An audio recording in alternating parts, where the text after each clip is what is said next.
Good morning, Raptor Freaks. Lexi Outs here, and it's Monday morning. We're playing the New York Knicks today. Uh, First time we're going to play New York this year in the season. So we'll see OG Anunoby returning to Scotiabank Arena tonight. I got a new flag behind me. I can't see it, though. I'm going to have to adjust it so that you can see better. But, yeah, we went to the 905 game yesterday. Look at this sweet shirt I got. It was on clearance, $10 for this awesome 905 shirt. Yeah, it was a good time. Had by all. Super fan Monique Lawrence, MK, and Blackhawk, and Adrienne and I at the game yesterday. It was fantastic, a lot of fun. Too bad they didn't win. We will review the game yesterday, 905 versus Westchester Knicks. Some of our J Rooks were playing for them yesterday. Jamal Shed and Jamison Battle in the action in Mississauga yesterday. We'll talk about all that, and Shamshay, of course. And yeah, let's get you ready for the game today. New York Knicks versus the Raptors. Toronto, Scotiabank Arena. Yeah, we got the referees. I got the latest lineup news. Let's go, Raptors freaks. Let's go to the Mississauga 905 game. That's right, baby. Let's go. That's right. All right, let's keep going. All right, first, our injuries for today. It's a short list. And honestly, I think that this list could even get shorter today. There's a little bit of a sign this morning. And if you logically think about things, wouldn't Emmanuel quickly like to return against his former team, New York, maybe today? I mean, wouldn't that make sense? It's like all of a sudden Emmanuel quickly is available to play because it's New York. And why not? And he was supposed to be back in mid-December anyway. So it is kind of mid-December. I mean, it is the 9th, but maybe it's not mid-December enough. But I'll bet you Emmanuel is waiting and wanting to be there tonight to play against his former club, the New York Knicks. Yeah, but right now it says Darko has said yesterday that quickly remains limited to individual drills. That's according to Blake Murphy. His injury with his elbow is still keeping him out. DJ Carton is still out due to his ankle. We saw him yesterday at 905 in street clothes on the bench. So he is still hurt. This is really bad. I mean, in some ways, some people have said this recently. DJ Carton continuing to be out all the time since he's been around the Raptors. This is no good, man. If you can't be available, you can't be healthy. What are we supposed to do with this? It's a sad, tragic thing. If health and problems with your ankle will keep you away from playing for us, man. Somebody said that, I think it was Blake Murphy, said that DJ Carton may have came back too soon, and he re-aggravated it in recent times when he did come back. So hopefully, man, I'm rooting for you, DJ. I want you to get healthy properly so we can really see what you can do. And it's been frustrating last year and this year having you getting DNPs so much on one of our two-way spots. It's annoying. Bruce Brown also on the injury list. Those are the three names on our injury list right now. He's in conditioning right now, but he's been ruled out for today's game already, according to Aaron Rose. So, yeah, Bruce Brown out, Emmanuel quickly out, DJ Carton out.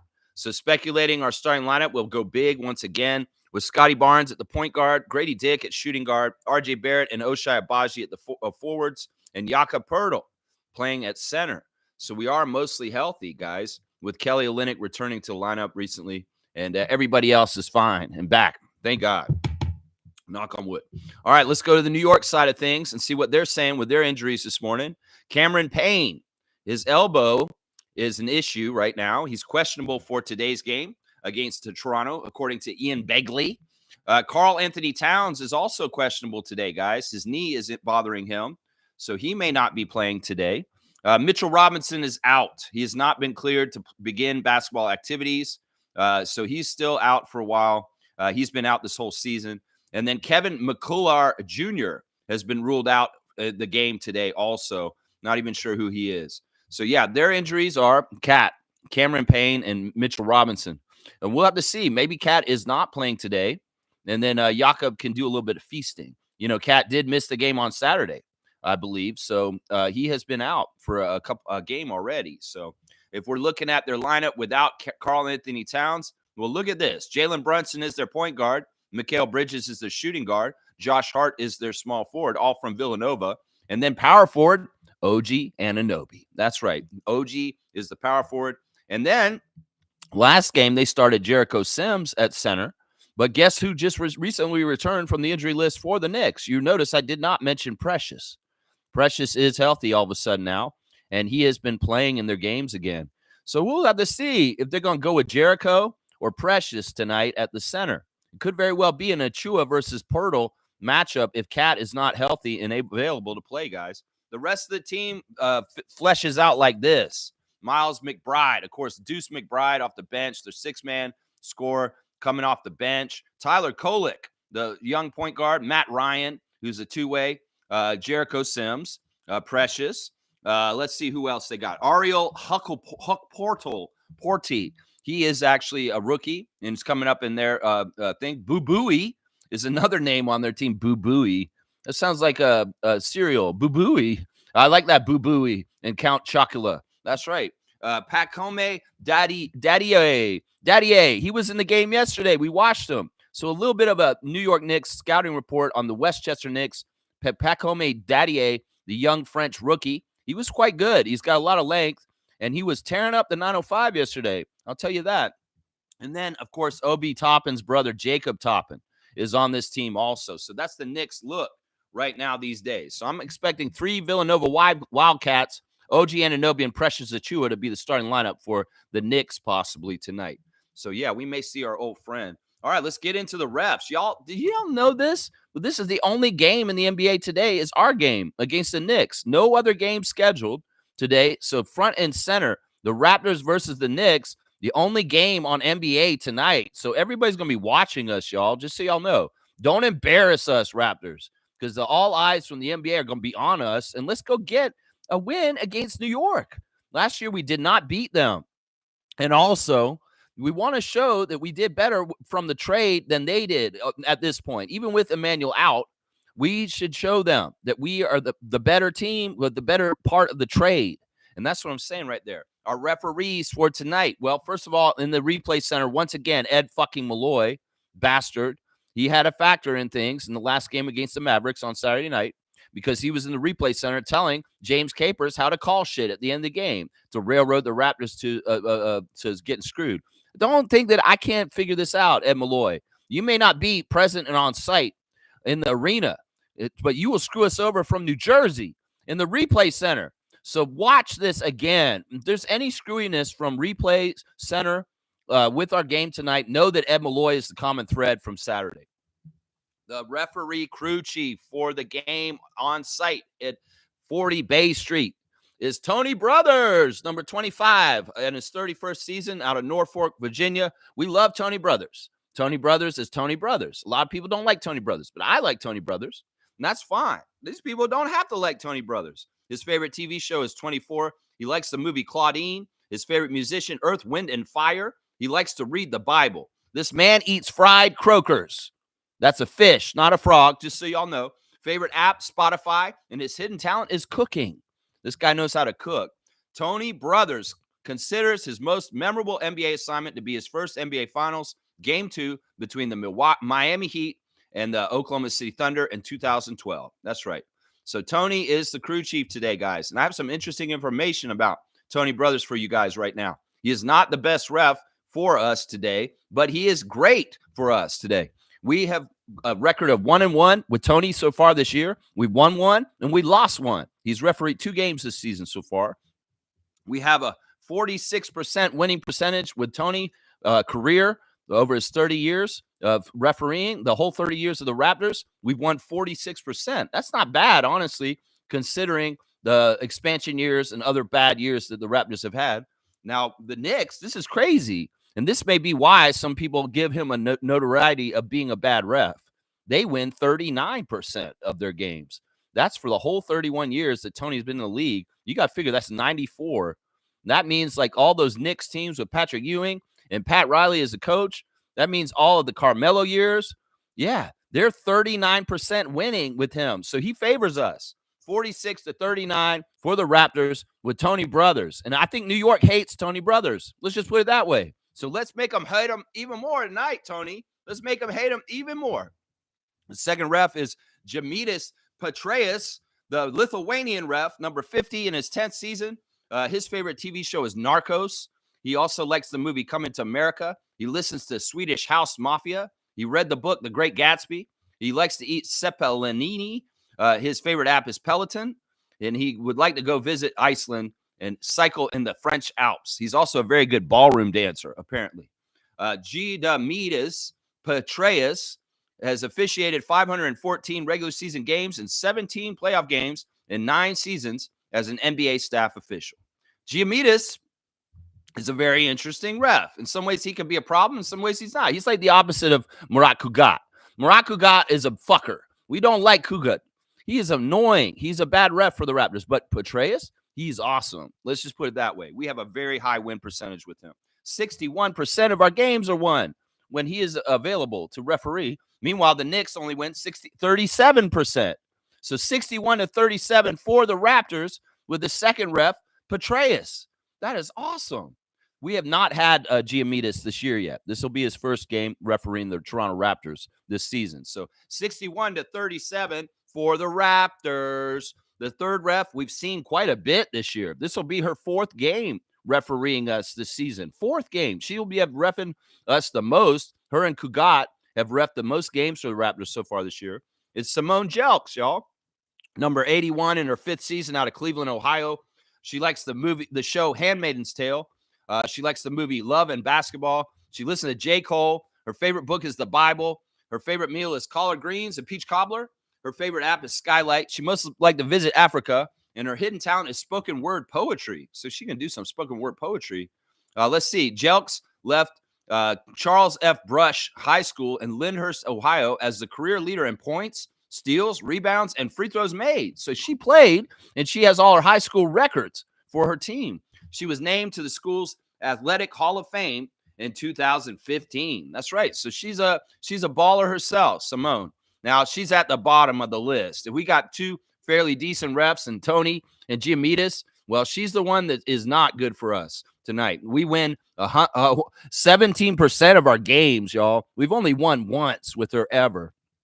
It's really bad. This year, we won once, and we lost twice with her. And this will be her 4th game reffing us this year. Meanwhile, the Knicks win 57% of their games with Miss Jelks courtside refereeing. So, yeah, 17-57, the split on the third ref, Simone Jelks. So there's your ref report. It is what it is. Tony Brothers, baby. Yeah, we're the only show in town, the only game to watch. So all eyes on Raptors versus Knicks tonight in NBA world. That's right. We got to make sure we understand this. In fact, the Knicks games this year are all special because of the Knicks Toronto trade last year, and also the fact that they put us on national television with them a few times this year. The ESPN game that we get this year will be against the Knicks. So Raptors, when you see New York on the schedule, these are big-time games, whether it's in MSG or it's like today. Y'all are going to be playing the only game on NBA at all. There's nobody else playing today. So y'all need to step up and look good when all eyes are on you, is what I'll say to the Raptors right now. So there's your latest lineup news and your ref report right there real quick. And I don't know who's calling me right now. It's not a Thursday think tank. It's Monday, baby. Let's go. I don't know how to turn off my ringer. I wish I did know. It's really annoying. Yeah, I don't know who's calling me. Should I answer it? Should I answer the phone? No, they stopped calling. Stop calling me during my show, people. All right, let's get into the chat and see what's going on. Trevor J's first in. Commissioner J, good morning to you, sir. I hope you're having a great Monday start this Monday morning in December. Let's see. To live by choice, not by chance. To make changes, not excuses. To be motivated, not manipulated. To be useful, not used. To excel, not to complete. Choose self-esteem, not self-pity. Choose to listen to your inner self voice. Not what random opinions of others. Yeah, okay. Make your own destiny. Don't let others define you. Yeah, this is all good stuff. This is all good stuff. Everybody has got their own things that they got to deal with in their lives. And in some ways, it is what it is. You just got to, don't let other people's perception of you shape your world, because honestly, they don't know you as well as they think they do. Then they may think this is what you need in your life, and they may be telling you that, or they may be spreading lies about you. And that's not fair. So in some ways, you just got to live your truth, regardless of what other people are saying, because you can't control what they're going to say. And what they say half the time ain't worth jack shit anyway. That's what I say to that. Thank you, Trevor, for your words of wisdom this morning. He's saying, happy game day. Let's go. That's right. It's New York. Let's show that we won that trade, and let's beat the New York Knicks. How about that? Nako saying, didn't Shed hit 20? All right. You want me to review the 905 game we went to yesterday? Yes, he did. He did get 20 points yesterday. but it wasn't the most ethical 20 points. Let's just put it that way. My stars of the game for the 905 game that was attended by the Raptor Freak family yesterday, Westchester Knicks versus the Raptors 905, 2:00 start. It was fun, man. I got down there. I was wishing it came. Gerald, I know you had to do Christmas yesterday. It's too bad. We're going to try and go again in January, and hopefully more people can come this time. But yeah, I was surprised about the arena. The arena is quite big. It's got a lot of complex to it. Like there's an ice hockey rink connected to it. Like if you walk through one part, you can actually look in and see people playing hockey in the Mississauga Paramount Fine Food Center. There's also another building that's extended from it, north of it. So there's a whole sports complex. There's a lot out there. I had no idea. I'd never been there till yesterday. And in fact, I got this cool certificate right here. Let me see. Let me show y'all. I got this cool certificate. First game certificate. Lex went to his first 905 game. And there's stripes on there with my name and the date. Yeah, I got my first game 905 game certificate. That's cool. I like that. I like that. Yeah, it was fun. It is very loud in there. Yes, somebody warned me that at the 905 arena, it's very loud in there. They have everything cranked up real loud, real loud. The food is, it's not the best. They don't have the same food as at Scotiabank Arena. It's really kind of ragtag thrown together, fries and hot dogs and popcorn and some pizza. But that's about it. And then, the gift shop was awesome. I went up to the gift shop at the front of the store of the arena. They had a lot of stuff on clearance. In fact, this shirt was only $10 because this is the design from last year, and they had them on clearance. In fact, they had some jerseys on clearance at the 905 game. They had a Justice Winslow jersey of this style for $200, and I was like, wow, that's a badass Justice Winslow jersey. I kind of was like, they had a McCurr one. They had all the specialty ones except for the Chinese Dragon New Year's one. That one was sold out and nothing there, but they had the other specialty ones there where you could buy them, and a lot of stuff was on clearance. I bought this flag there. I got this bear for Adriana. Did you see this little 905 bear? So I was like, I got Monique a Christmas present too. So it was quite fun and nice to go and see their gift shop. And I finally got some 905 gear. I never had a 905 shirt until this one, and I've got some 905 socks. I even got. So I did a little bit of Christmas shopping at the 905 game, checking out their gift shop. So it was cool. Yeah, the game was fun. As soon as we got and sat down, I could see we came and sat with Monique, and we got to sit. MK came. He lives in Ottawa. He was here visiting his girlfriend, and he came and sat with us. And it was great to finally meet Meredith, our two-time WNBA fantasy champion 2 years in a row. And he's promised me that he wants to win the third one this year coming up. He wants to three-peat, and that he really enjoys playing the fantasy. And also, he told me that this show saved his life in some ways. It got him out of a place where he was not taking care of himself right. And then in some ways, I helped him get back on track. And I really appreciated hearing those words. I was like, wow, that blew me away in some ways, Meredith, knowing that. But it was so fun to be able to sit next to Mo and watch the game and talk about the game the whole entire time with her and just cheer with her. We got to meet her aunt and her cousins and more of her family. And they were such cute little cousins, and just fun times had. People were getting loud and having a good time. I caught a t-shirt and gave it to Monique. It was a 905 10th anniversary t-shirt. It was just a fantastic time. A lot of fun. So as soon as we came in and sat down, I saw Jamison Battle putting up shots, and I was like, ooh, that's a good sign that maybe we will have some of the J Rooks playing for the 905 today. And that was in fact true. We had two of them there, not Walter and Mobo, but Shed and Battle were suited up and available to the 905 yesterday, and that was helpful. In fact, that kept the game a closer margin by the end of it. They would have gotten blown out without them around, honestly. But alas, the 905 just doesn't have their shit together. Too many turnovers, not enough good execution, and they get into places where it's just too messed up, and they lose. It's too bad. They tried to mount a comeback, but they're just not tight enough on defense to hold off the other team and stop them from getting scores. If you can't get stops, you can't win the game.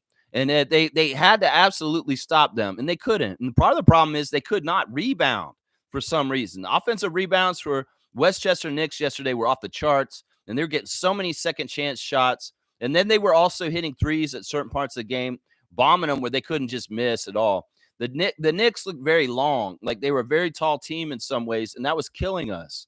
And it was tough.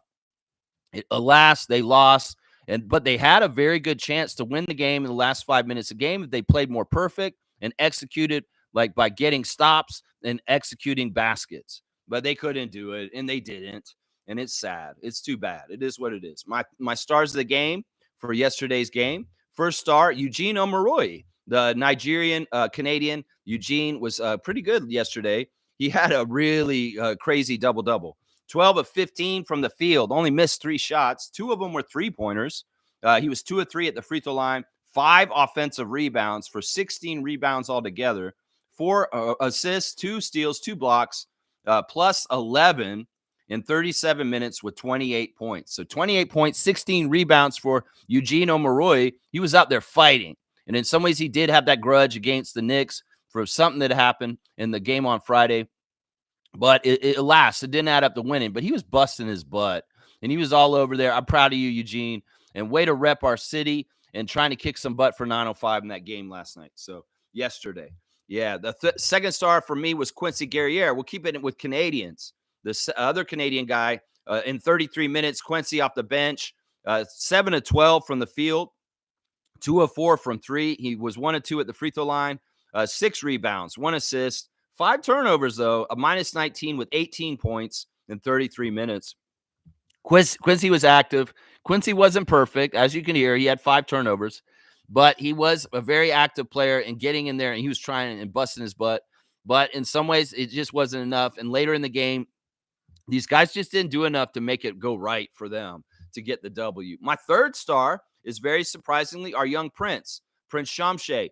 Shamshe was very active in this game yesterday. In fact, I was very happy to go to this 905 game because it was really Shamshe on display. We really got to see him up close, and he is huge, y'all. That dude is a big dude, and he's only 18, and man, was he going after it. I was yelling in that arena because it's small, and you can hear people real well in there, especially if you're a loudmouth like me, and I was yelling things like, "Go, Prince! Let's go, Shamshe. Come on, Shed Van Vliet. Let's go." I was yelling at them. They could hear us.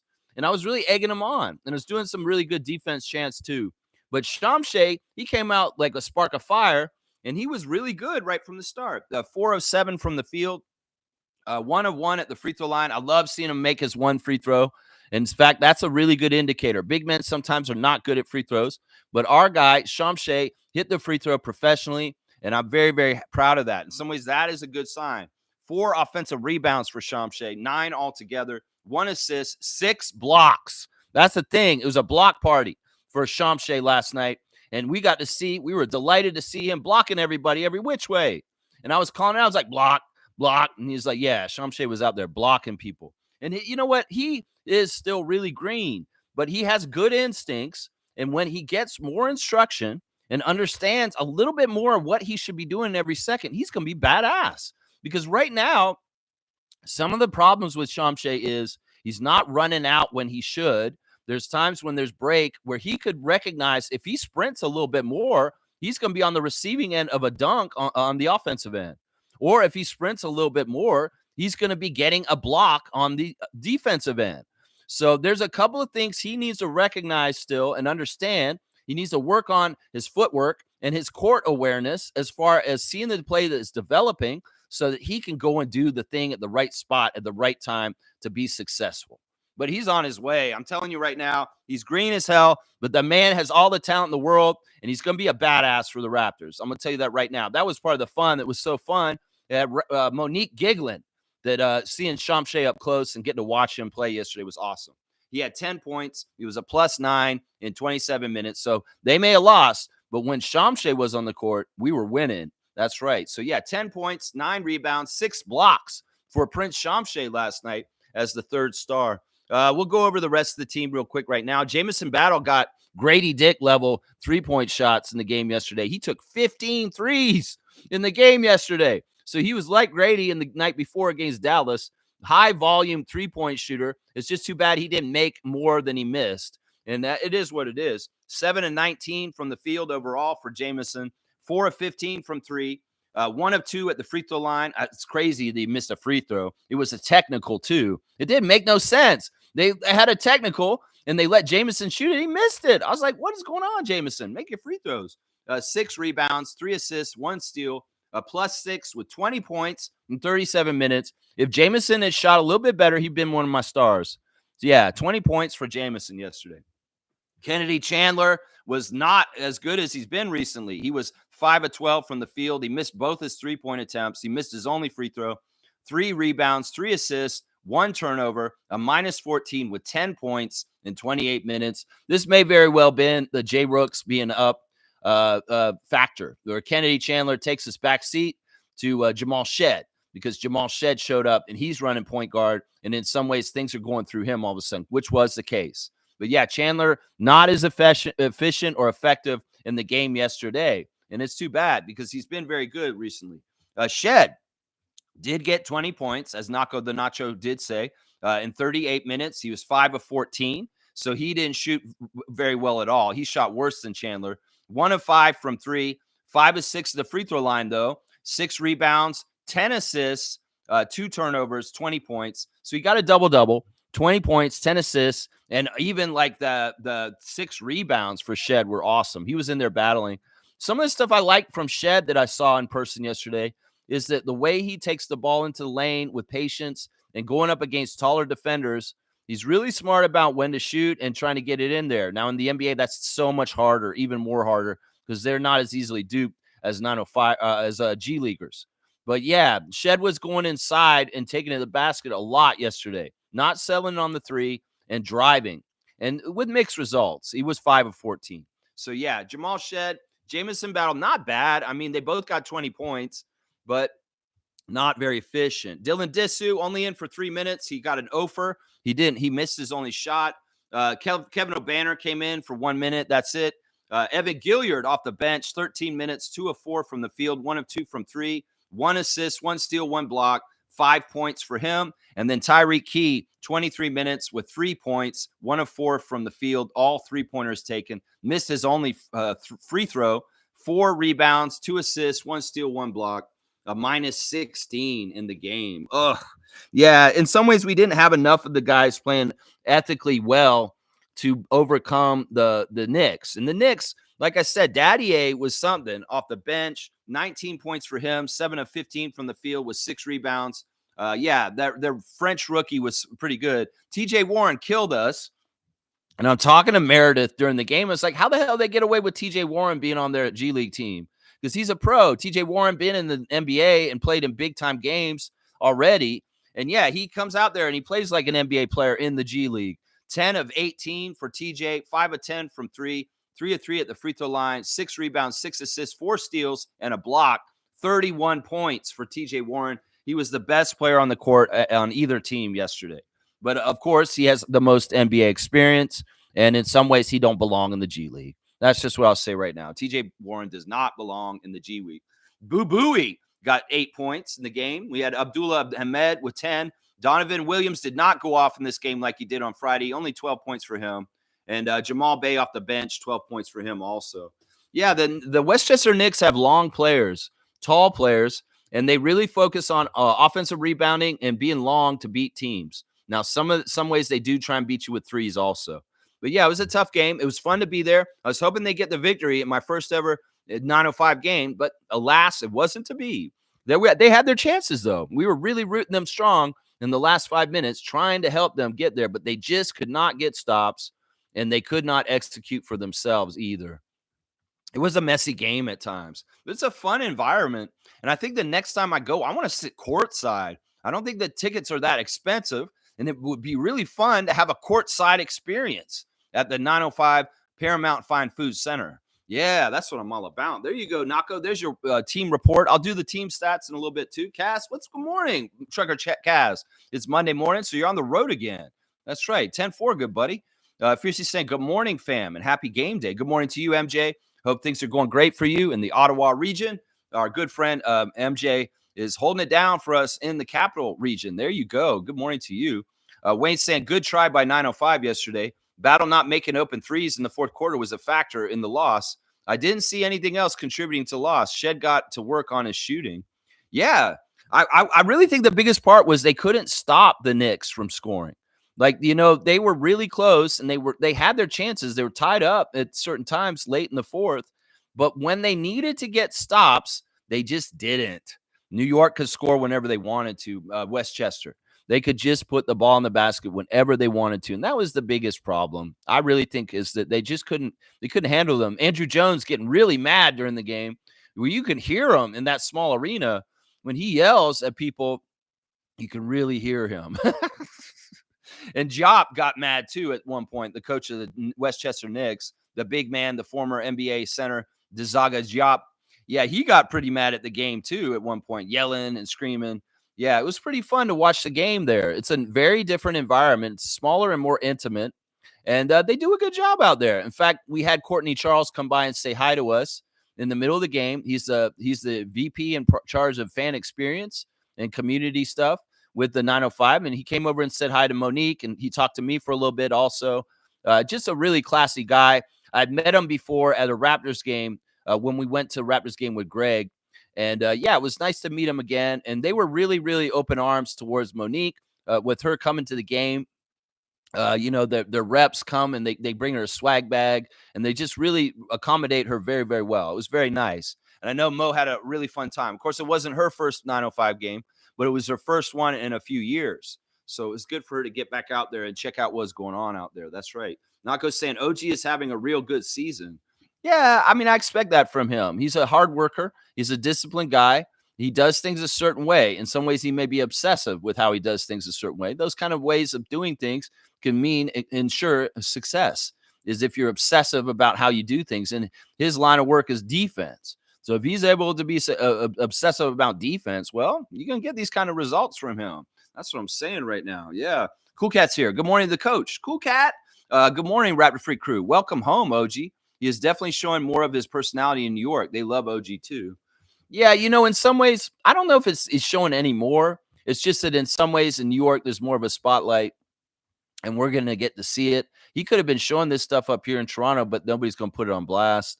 I mean, OG's OG. I don't think he's any different. It may some ways he seems like he's happier right now, and that may be true, just because the last year or so of the Raptors was so messed up and muddly and weird.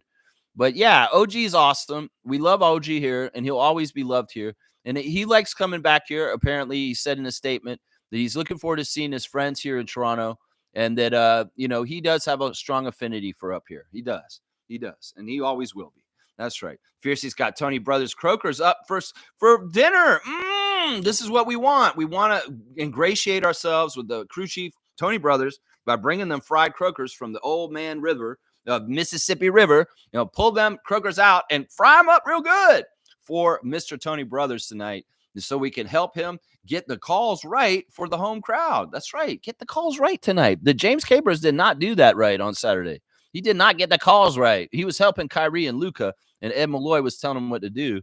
And no, we don't want that. We want Tony Brothers. Don't listen to Ed. Like, if you get into a challenge call and you're looking at the monitor and listening to Ed Malloy's voice in your head, Tony Brothers, disregard him. Just be like, Ed, I'll do respect, man. I've been in this league as long as you have, if not longer, and I am going to decide this right now. So F you, Ed Malloy. I'm deciding things. I'm Tony Brothers, God damn it. That's what I want to hear tonight. That's what I want to hear. Stargate has got 46% to 39%, 61% to 37%, and 17 to 57. Oh, he listed the referee percentages for the game tonight. Yeah. Tony Brothers favors us. Giamidis really favors us. And Simone Jelks does not favor us. Thank you, Stargate, for posting the referee percentages for the ref report. Very, very cool. That's a new feature. I've never seen that. You don't have to do that. You're not on the hook for that. But if you want to do it sometimes, you're totally welcome to. I like that. I'm going to give you a 5-pointer for that. 123 for Stargate. And you know what? I'm going to give Fiercey a 5-pointer also for Man in the Kitchen and getting those fish fried for Tony Brothers right there. So 265 for Fiercey on the fried croakers tip. There you go.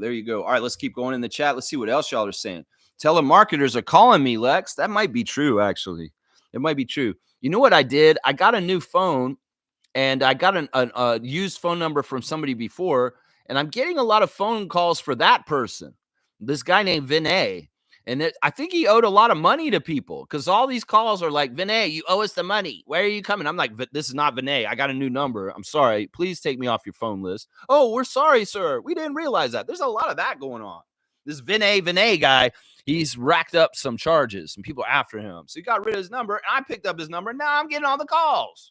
It's kind of annoying. Has that ever happened to you where you get a new phone number and you're still getting phone calls from the last person? Very strange. Very, very strange. Fiercely saying, Raps rookies, let's show them what you're made of. Also, RJ, kick butt today. Let's go loco. Let's go loco. Yeah, kick butt. I know that's a peach, but I know that means butt.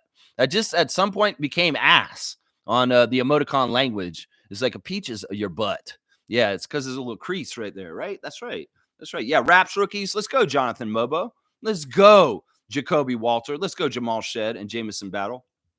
Putting in that work yesterday. I guess because Shed didn't play on Saturday, they wanted to give him the burn yesterday. And Jamison, even though he played on Saturday, maybe they're like, you know what, we're fine with you going there and getting more time. It is interesting, though, that Walter and Mobo weren't there. And it may be that they're like, they want to keep them their energy up because they may get more time there. I think it's so good that Shed was there yesterday. And even if he's frustrated or even if it didn't go exactly right, he needs to keep doing this. You have to master this 905 level with running a team down there first, Jamal, just like Freddie did. Freddie did it himself, and he won a championship. So in some ways, this should be partly the goal is like master the G League affiliate level and show that you could run the whole show on the big show also because you did it on that level. That's what I'm talking about, man. That's right. Wayne's saying duck cleaners calling. Duck cleaners. Hello, sir. Do you need your ducks cleaned? I have ducks in the pond. They clean themselves in the water. Thank you. No, that's right. All right, let's see. Stargate saying, Lex, if you break it down, the ref as a while still favor the Knicks, 43 to 95%, just running the averages. The ref as a while still favors. No, this is the interesting thing. These percentages are legit. They're from Basketball References, and they show the absolute percentage numbers for their careers. And I'm telling you, Tony Brothers has not been nice to the Knicks. They lose very often when he's the referee. Like, seriously, we got to think about this. He's been in the league for 31 years. That's one more year than the Raptors have existed. And, you know, there's been a lot of pretty good Knicks teams, but on average, over those full 31 years, they've only won less than 40% of their games. So that means, yeah, I'm telling you, in some ways, it's not a scientific way to break down things exactly, because obviously there's all kinds of factors and different things. Like teams will be better at different times. There could be like injuries that factor in whether a team has a better chance to win.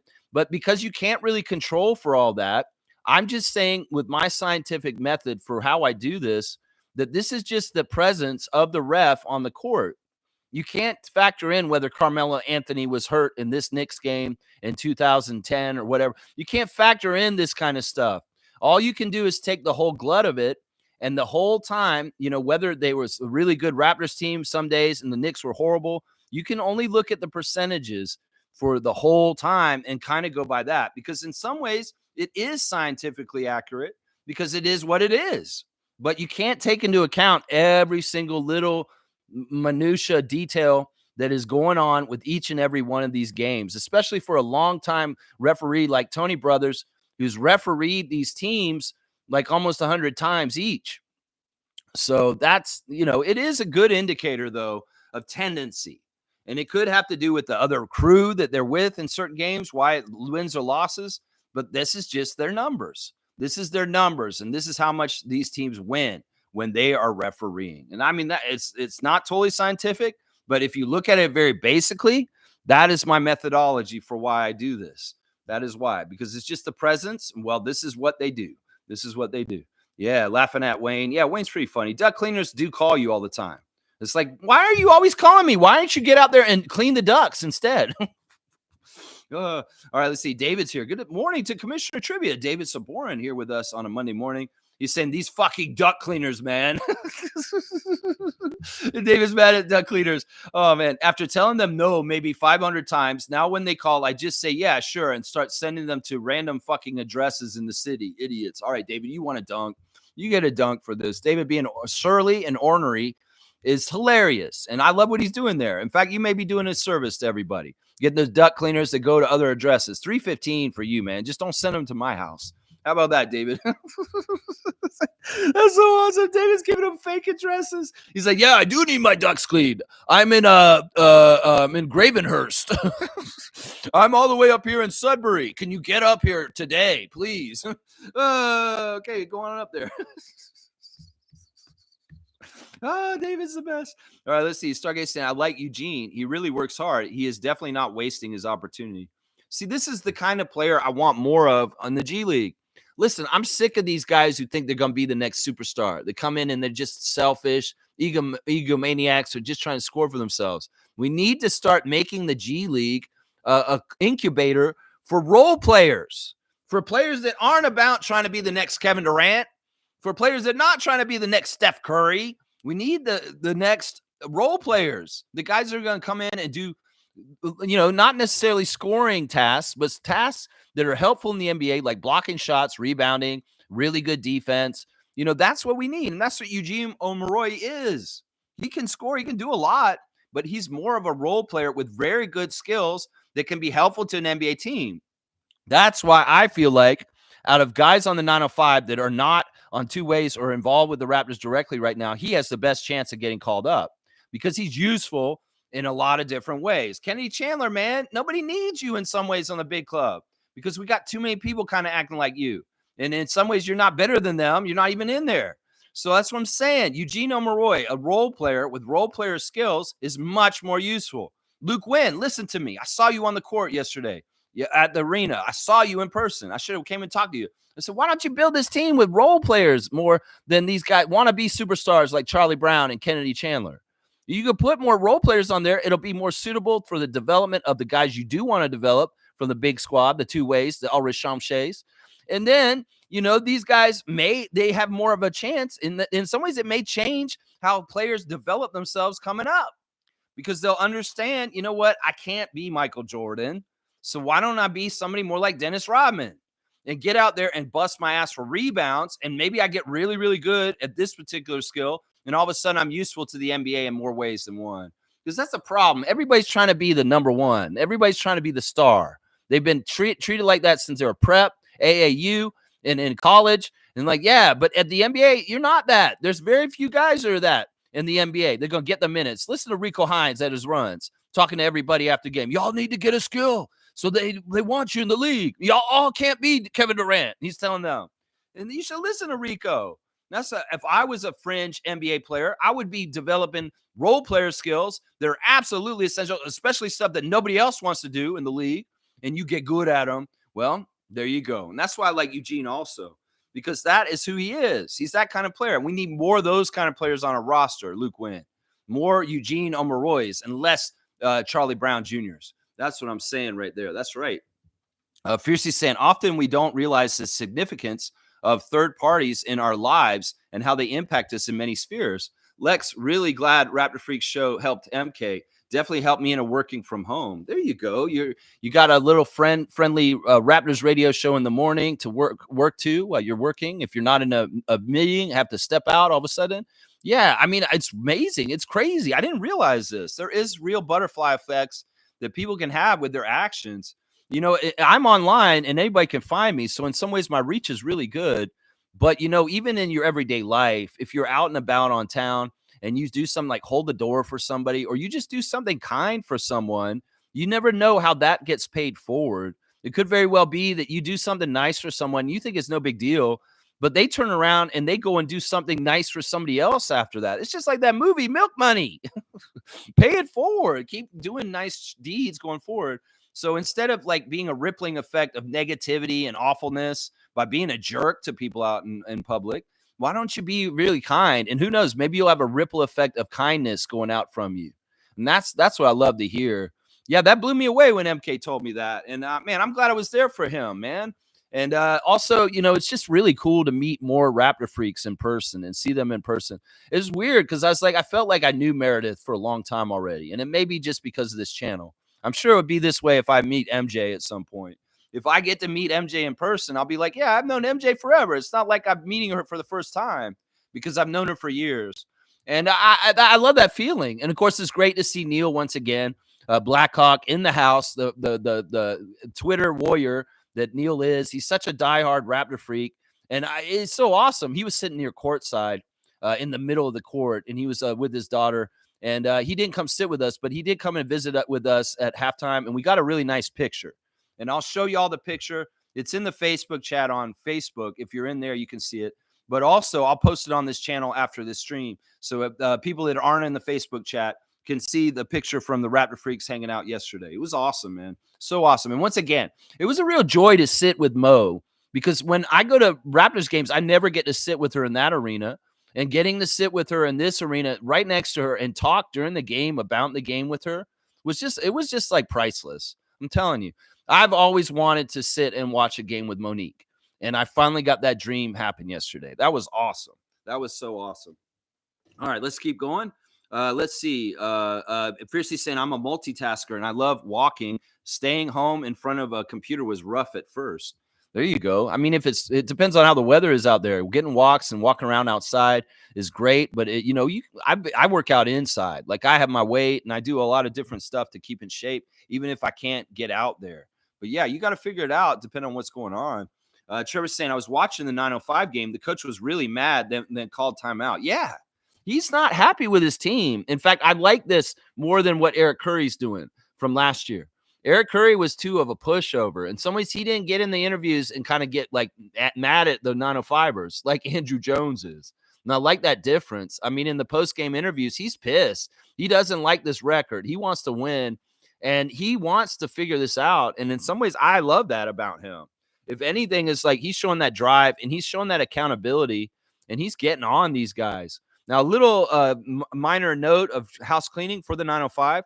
Because Jared Roden, who was in our training camp, was cut by the Charlotte Hornets. This is what happened. At the beginning of the year, the Charlotte Hornets signed Jared Roden, who was in our training camp, one of the last cuts to the Raptors roster, on a two-way. Well, the Hornets have gotten healthier recently, and they waived Jared Roden, but his 905 rights are to us. So he's coming in for the next game, which is Friday. They don't play again until Friday, the 905, and they're on the road. And he's going to be playing for the 905 now because the Hornets waived him. But in the sad part of it is to make a roster move for Jared Roden, they had to waive Miles Burns, guys. So Miles Burns was waived this weekend by the 905. And now Jared Roden will be coming in this week to take his spot. He was not available yesterday. We did not see him come back and play for 905 yesterday. So just a little housekeeping. That actually adds a lot of talent to our team. If you guys can remember Jared Roden playing in our preseason, he was a pretty good shooter in some of the stuff he was doing. So, yeah, I really like Andrew Jones, the way he's coaching. He cares. He's fiery, and he's not letting these guys, slack. And if they're messing up, he's calling them accountable for it. He's calling them accountable for it. That's right. He was so fiery in person. And because that arena is so small and quiet at times, you could really hear him. You could really hear him, Trevor. Wayne saying Coach Drew chastised the team for not sharing the ball with Shamshay when the opponents went small. Lack of awareness on the 905 players. Selfish or low IQ, don't know. Yes, and yes. There's a lot of different little fundamental things that aren't getting executed as a group as a whole. And in some ways, that's why in some ways I want Luke Wynn to build this team. It doesn't necessarily have to be the most talented guys. Just get the guys that are smart or the guys that play roles like I was talking about just now. Eugene is awesome. I can tell you which players on this team you should keep and which ones you should get rid of. Luke Wynn, do you want an assistant GM? Call me. I'll come on down and I'll say, yeah, no, don't get this guy. I remember him. No, don't get him. Get this guy. Yeah, I could help the 905 if y'all really want to have me come down there. Put me in development for being a GM in the NBA.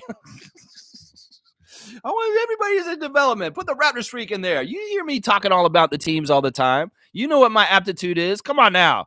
Give me a job, Luke Wynn. I'll come in and help you, man. I'll even just type for you if you want. I'll do whatever. Just put me in there, and I'll try and help you shape the 905 better, man. Seriously, it'll be fun.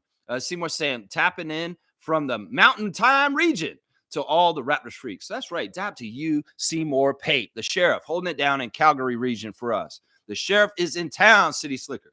So don't cross him. No, Calgary, Alberta, Canada. Be good at the City Slicker. And yeah, Seymour Pape, Seymour Pape is what I'm saying to you, my friend. That's right. TJ Warren, the Fisher Price, Kevin Durant. That's right. And MK didn't recognize him. He's like, didn't he have long hair or something before? He's like, yeah, he did, but he cut it. And he's like, yeah. And he's like, TJ Warren, he's been playing in the league for how long now? And he's playing for Westchester Knicks right now? Yeah, that doesn't seem fair. Doesn't seem fair. I mean, I was telling him, it's like they have Landry Shamet on their G League roster also, but he didn't play yesterday. But yeah, it's like the Knicks did some fishy stuff with their G League team to retain players like Landry Shamet, TJ Warren, and Matt Ryan. So they did a lot of really weird, like, kind of stuff with their G League. And it's partly to, like, Leon Rose was doing fishy stuff with the new salary cap and the rules and kind of bending them and showing where the loopholes are and the whole idea of what the plan that Adam Silver put with this is. And in some ways, that's kind of, James Dolan's thumbing his nose at the NBA because he's mad at them for all kinds of different reasons. And, the Knicks have tried to be outlaws about how they've run their team in the last year with some of the stuff they've been doing and trying to flirt around some of the rules and kind of do some manipulative stuff. And their G League, the way they've used it, has been very manipulative in those ways. Yeah. Fiercely saying at Wayne, interesting as the main roster shows team effort plus everyone helping each other, which leads to better cohesiveness. You'd think the same apply to the G League to get chances to climb up. Well, I'm telling you, it's just that there's key guys that have been relied on to be the leaders when none of the Raptors main squad people are around. The J-Rooks are not around. Well, it falls on Kennedy Chandler's shoulders to be the leader and to lead the team. And in some ways, some of the knocks on him with his player build is that he is a me first guy, and he's not thinking about the rest of the team. This is what I'll say.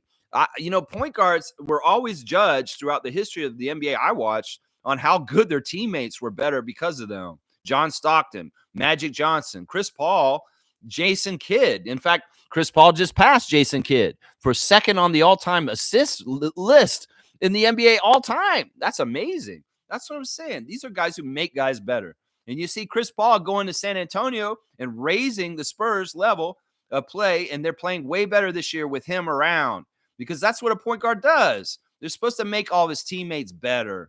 And unfortunately, Kenny Chandler does not have that effect. And this is what I would say to young Shed right now.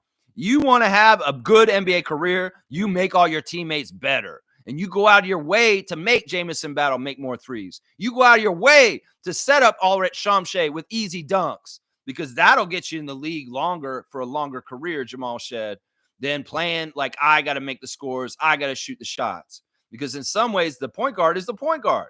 And their job is to make the team better as a whole. And sometimes these selfish point guards, they're only worried about making themselves better. And that is the problem at 905 right now. And Shed just isn't there enough. If Shed had been there most of this season already, he might have been able to build up a certain ability to do this for a while and have more control in the reins of being the leader of the team.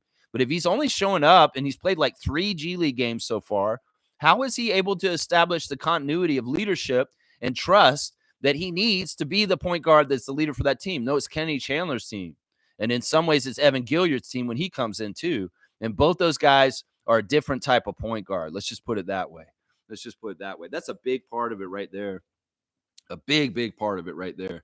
Fiercely saying good morning to Seymour. I love it. Yeah. And Seymour saying top of the day to you. If I had the cap on, I'll put it on like this. Top of the day to you, milady, eye candy. Yeah. A little milady. Basketball Rewinds here. Kenyon, what's up, my guy? What's up, med student? How's the studies of the medical school going? A future doctor in our midst right now. We love you, Kenyon. Hope you're having a great day this morning. Let's see what he's saying. Pop it in quickly. Not sure if you discussed the tempo stuff, but yeah, curious as to your thoughts. Yeah, we'll talk this. It's so fresh and so new. Yeah, I've grown on the name. I think the name is really actually not that bad. I think that over time, it's going to get better and better. In some ways, I want to hear how it's chanted. Let's go tempo. Let's go tempo. Teresa Resch is saying we are tempos now. And I'm like, wait, what is the name for us? It's like Raptors make sense. I'm a Raptor. Well, I'm a tempo. That sounds a little weird. You're a tempo. What does that mean? In some ways, I want to see how they flesh this out even more. We've got the skeleton ideas, the skeleton colors, the skeleton logo, the skeleton name. And in some ways, just like the Raptors, they fleshed it out in all kinds of different ways. Like, look at this logo behind me. That wasn't the original Raptors logo. Look at how they fleshed it out to a Vince Carter logo. So over time, we'll have to see. The colors are interesting, Kenyon. Do you like the Nike Bordeaux and the hydrogen blue? That's the official colors of the G League, the NBA, WNBA team that we're getting, Toronto Tempo. That's that purple kind of like, it's like a popsicle purple. It's like a green candy, a purple candy that you get at the convenience store kind of purple. Like maybe like some nerd purple. You know, nerds, the little bite-sized little Willy Wonka candy. Well, they had purple nerds that look like the same color as the purple for the Tempo team, which is kind of cool. It's nostalgic to me. It's kind of like, I remember that purple. That's like good candy purple. Grape candy. That's what it looks like to me.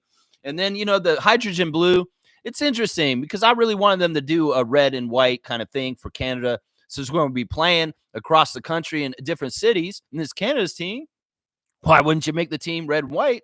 But in some ways, they didn't want to be taking over the national team's colors in some ways, and they don't want to get mixed up with them. So it's a fresh identity. I think the name's growing on me more and more every day. I hope that this team is not temporary because it doesn't take off and make money and it gets closed in the first 10 years of it. That's the one thing I'm worried about the most with this team. The Raptors have a really good chance to be successful when they started. But in some ways, this team is in trouble in different ways because it's a tough sport to get over, the WNBA. And in some ways, I know Toronto will take care of it and do really well. But in some ways, there is a risk that this team will fold in early years. And I don't want that to happen. In some ways, that's why we need to make sure that we do the naming and the colors and all that right and make it attractive.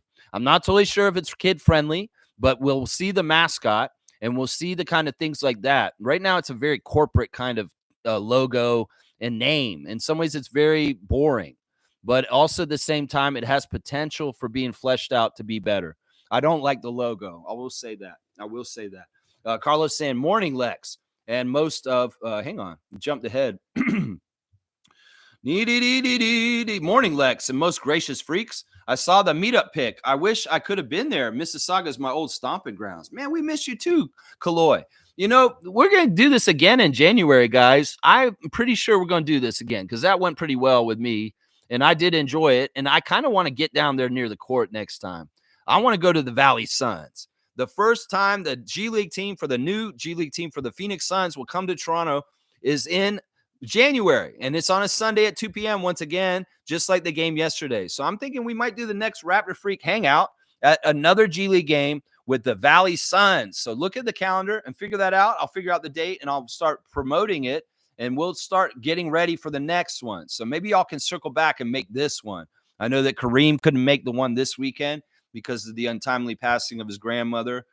Really sad to hear that. David had to go to the dentist in Ottawa, so he couldn't come. There were quite a few people that were tied up this weekend that would have came, but they couldn't. So maybe we can circle back and make it in January for the Sunday 2 p.m. game against the Valley Suns. It'll be the first time the Phoenix G League team comes to Mississauga ever. And let's go there as the Raptor Freaks and maybe even sit courtside, y'all. I'd be all about that. What if we had like a row of Raptor Freaks right up front? And we'll even try and get Monique to get down there and sit right next to the court too, because it seems like there's room. If anything, let's get one of those tables at the end of the table like Gubstown Clink does. Greg gets those tables. We'll figure this out. The prices are very affordable, and I don't mind paying maybe $100 to sit courtside for a game where I'm going to get to see Shamshay right up close. Let's think about this, guys. Seriously, would you pay a little bit extra to sit right on the court like Drake does? And sit right there and see, because those seats are there and we can get them. So let's try and do this, Kaloy. Let's try and do this, Gerald. No Christmas in January. Let's go to the game in January for Valley Suns. That's what I'm saying right there. That's right. Seymour saying, salute Carlo JS. That's right. Salute to Seymour. That's right. There's my little red squirrel friend out in the snow running around, making little paw prints. Hey, ready?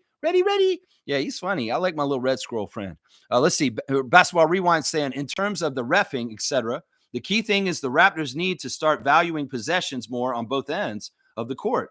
This happens with young teams. Yeah, there's a learning curve.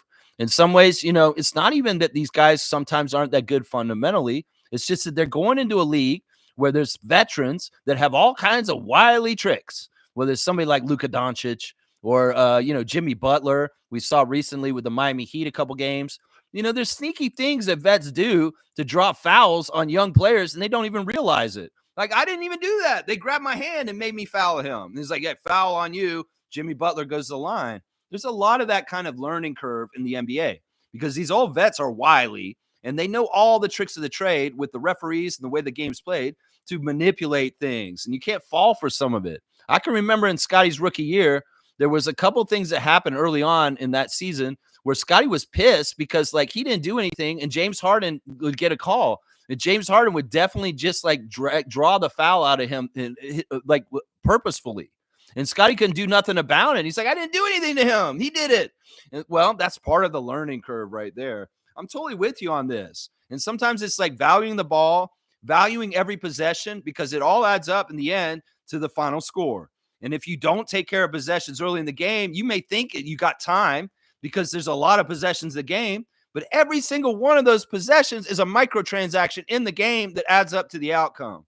And that the players have to understand it is all the sum of all of those that gets you to the end.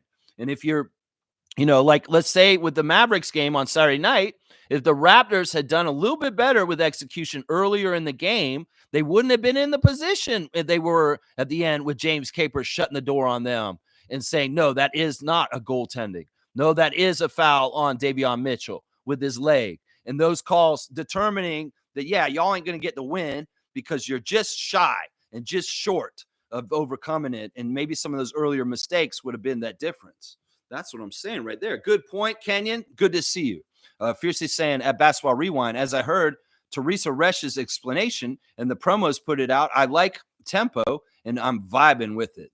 Yeah, I like this. In some ways, I want to see how they tie it in with music. It's obvious the tempo could be very, very well tied in with music.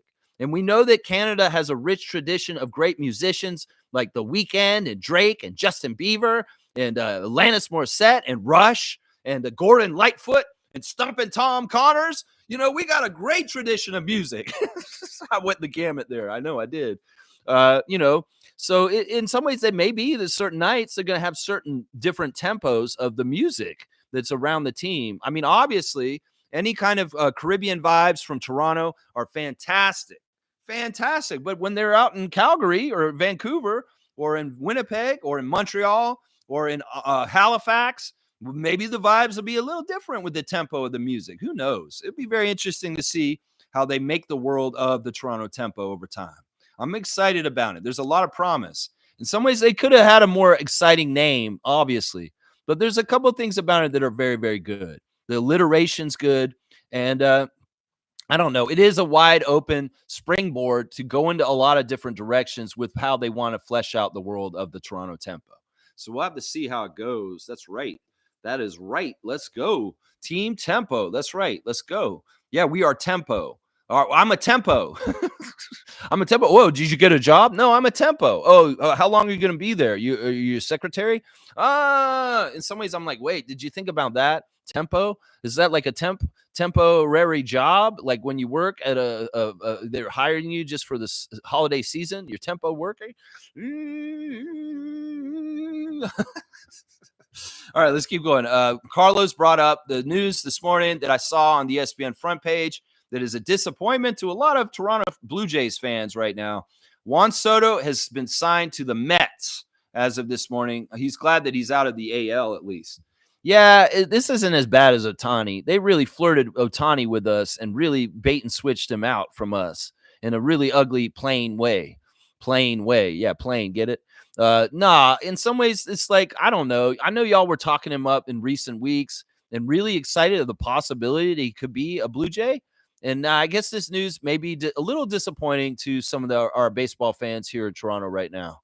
It is what it is. In some ways, I don't have any confidence in the front office of the Blue Jays right now.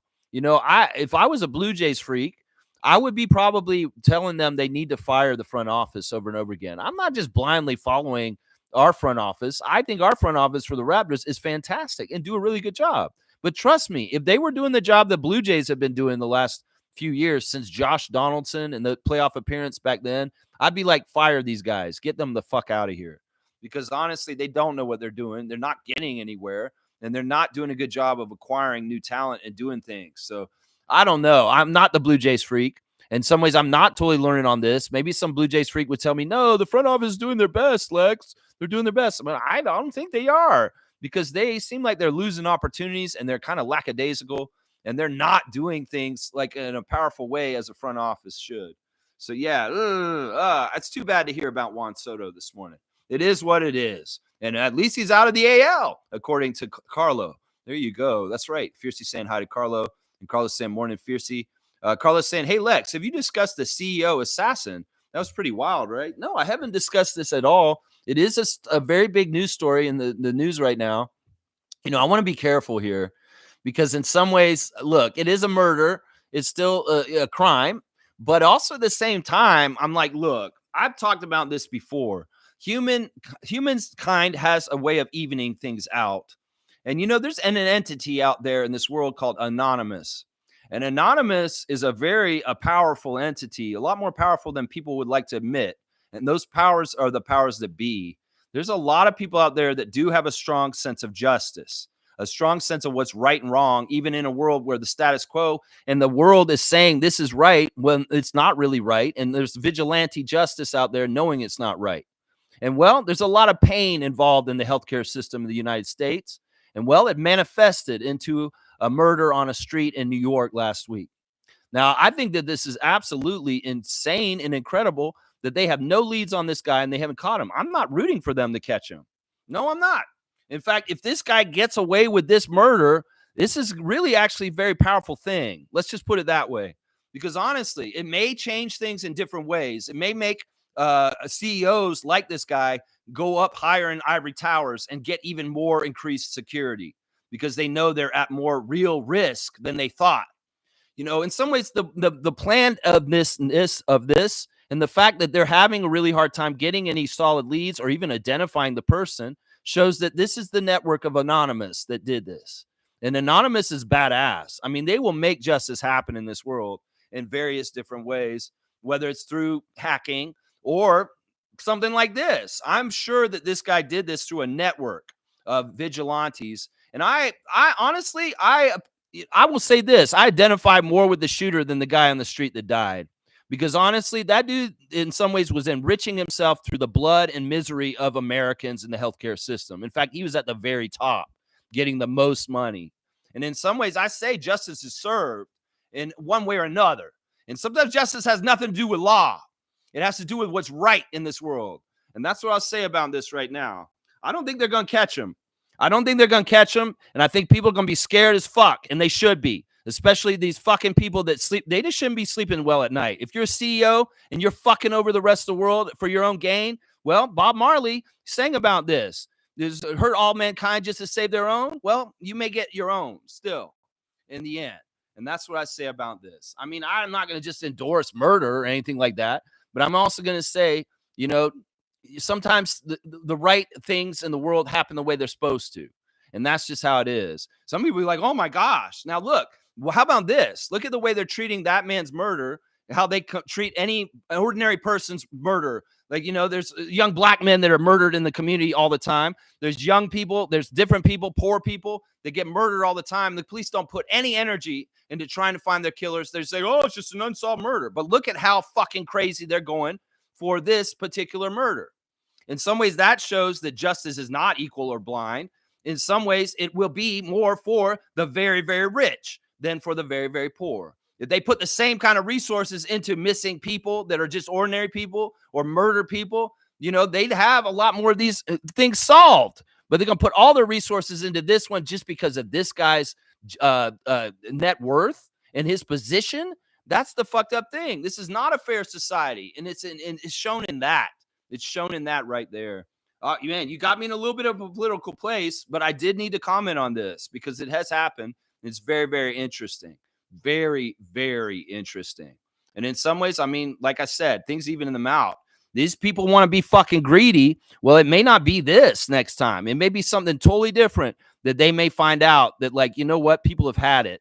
And when we get to this point, we may be trending more and more into a class war where the CEOs get really scared and they start, like I said, going up in ivory tower. They start buying more and more security. Police forces are only out there to protect their property and their lives and not the average citizen. And we could get more dystopian in this way.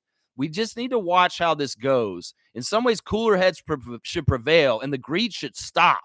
That is the best way to stop all this shit, is to let people have a living life where they can actually take care of themselves and not fucking, they're doing everything right. These people, they're working their asses off, but they still can't have a good life. And meanwhile, they see people buying their 15th house and their fucking 4th car and their second yacht. That's what I'm saying right now. That's the problem right there. The inequality is getting out of shape, and there's going to be things that come around like this. What comes around goes around is what I'm saying right now. Yeah, there you go. Just a little bit on that. And Mike's saying, hello, you need duct cleaning? Oh, hi, Mike. Hello, hang up. Good to see you, Mike. Project Truth always, man. Fiercely saying, David is funny. Whoever gets visits from the duct cleaners, I feel sorry for y'all. Yeah, I don't know. And Seymour puts in a ta-da. Actually, they do duct cleaning. So it's like, it could be them calling you ta-da. Never again. I'm never doing a ta-da ad ever again. Never again. I wish I'd never done those ads, honestly, guys. Fiercely saying, yes, let's send them to Cowboy instead. Yeah, and let's not send anything to Cowboy. In fact, I was down the download worried Cowboy was going to show up at the 905 game and want to throw down with me outside. We're at that point, Fiercely, just so you know, that if, Cowboy sees me in public, he might want to fucking throw hands at me. So fuck him, and he can fuck off. And if he hears me say this, yeah, Cowboy, I'm trying not to talk to you about you on my channel, but if they bring you up, I will. But otherwise, fuck you, Cowboy. And if you want to come to the 905 game just to throw hands with me in front of the Mississauga Paramount Fine Food Center, I'll be ready for you. I was ready for him just in case. I really was. But yeah, let's not bring him up. He's persona non grata at this point, partially because he's threatened me. And also at this point, we're not friends. There's no friendliness to this. He's been compromised by MAGA speak and MAGA thinking. And he thinks that I'm a weak man because I have feelings and sensitivity for common humankind. And meanwhile, he's a real man because he's a winner and he goes out and gets it and he screws over other people for it. That's their philosophy. Well, I'm not. Call me a weak man then, because I ain't trying to be out there doing that like the MAGA cult is. So you go ahead, call me weak. I'm the man who defeated alcoholism. So how about that, motherfucker? That's what I say to you, piece of shit, Cowboy. Yeah, there you go. There you go, guys. Kaz is saying, at the dentist, have a good stream, Lex. See you, Raptor Free Crew. There you go, Kaz. I hope no cavities. He's not on the road right now. He's on the chair. He's on the chair again. He's getting those teeth cleaned out on the chair again. He'll be back out there in the truck, and he'll see you, my friend. I hope that he gets back on the road again. There you go, Kaz. I get a little Willie Nelson for you there for a second. Carlos saying, I'm so happy with Raptor Freak community being so positive during 1 year of rebuild. Of the year 1 of rebuild. Imagine how we'll be once the team starts to hit their stride. In some ways, I want to keep this feeling. It's been so liberating for me to have no stress watching the Raptors. Like, I've enjoyed this season partly because, in the past, I get really bent out of shape whether they win or lost with people like Fred and Kyle and Kawhi and Mark and Serge and, Pascal on our team. Because there's expectations on our team. The high expectations make it hard on you in some ways. And you're like, yeah, I get more bent out of shape whether we win or lose, right? But right now, I don't care if we win or lose because either way, it's all development and we're doing good. And I want to keep that to a degree. I want to be a little bit more lighter. I know that when we get better and we should be winning most often, it'll change. And it'll be more like it was in recent years. But in some ways, I kind of want to keep a little bit of this lightness and a little bit less of the pressure and stress on myself about the Raptors winning and losing. I feel like this is something that all Raptors fans could get better at. And this year is kind of a learning process to be better at it. So, yeah, I mean, I love that part of it right now. I really, really do, Carlo. And in some ways, when they get better, I don't totally want to go back to like if I'm ride or die with their wins or losses on how I feel. I kind of want to keep being detached in a certain way so that I can just enjoy it, just enjoy it. Seymour saying 1,700 DUI tickets given out on Saturday, 200 less than last year. Calgary, Alberta. Wow, that's crazy. Those are crazy numbers. And that's sad. That is sad. That's big money too. Seriously. DUI, drinking and driving, in some ways is big business for governments, big business for law enforcement. They get a lot of revenue from getting drunk drivers. They pay so many fines. There's like so much stuff. I know from my earlier drinking career, just how much money was paid to the state of Florida for my crimes as a drunk driver. Yeah, no, I know this is a serious problem. And well, Alberta's in business, obviously. That's a lot of tickets. That's a lot of DUIs. I'm sure if you're a DUI lawyer in Calgary, you got business. You got business. That's right. Please be responsible. That's right. I always say that. If you're going to drink, don't drive and get somebody else to drive or take some time to wait. Even if you wait an hour or two, you can get your blood alcohol content down a bit less so that it's better and more safe. I just say don't drive at all if you're going to be like that. Take public transit or, if you can walk to where you're going to go, walk to where you're going to go. Don't even get in any kind of vehicle if you don't have to. There's a lot of different alternatives, and especially with New Year's coming up and the holiday season. This is a dangerous time for people to have accidents and bad things happen. So I'm always a big advocate against drunk driving, being a former drunk driver myself that did a lot of bad stuff when I was in my 20s. And now I'm reformed and I'm a very strong advocate against it. So yeah, please be responsible. That's right. Cool Cat saying, Lex, the joke's on me. I connect my computer to my big screen TV just to work on the couch today. Somehow I clicked an old recording and wondering why I'm hearing old information. Oops. That's funny. That's okay, Cool Cat. My old reruns are fun to watch sometimes too. That's a weird time capsule. Like, I wonder, like, man, it may be like down the road, I might start doing like vintage replays of my show and be like, yeah, you guys remember when I first started and I was at Jones and I was like doing my show in the old studio and y'all used to see me with the different walls. And like those shows will be vintage because I've changed where I live. And, there's some fun in seeing where I've came from too. Like I'm much more polished in some ways and I'm more organized than I was in the beginning. But also at the same time, there's a lot of differences. Of course, the old streams with the mascot matchup and that story was always crazy and silly. So there's some fun in that. David's saying, haha, Dap. Yeah, Fiercely saying Landry Shamet. I remember him. Yeah, he's on the G League roster for the Westchester Knicks, but I think he's called up and actually playing on the Knicks right now. Let's see. Alan's saying, bam, son, bam, bam. And Fiercely's laughing with Cool Cat. Fiercely saying, who will be on OG's assignment tonight? Well, this will be the fun. I think that OG is going to have to guard Scotty, and Scotty might be guarding OG. We'll have to see. That would be fun. We'll have to see that. It could very well be that OG's guarding RJ because RJ is more of the scoring threat in some ways than Scotty. But I don't know. Thibodeau may want OG on Scotty just to kind of mess up our hub, our guy who's the distributor. It'll be interesting to see. We'll have to see how he's utilized against his former team today.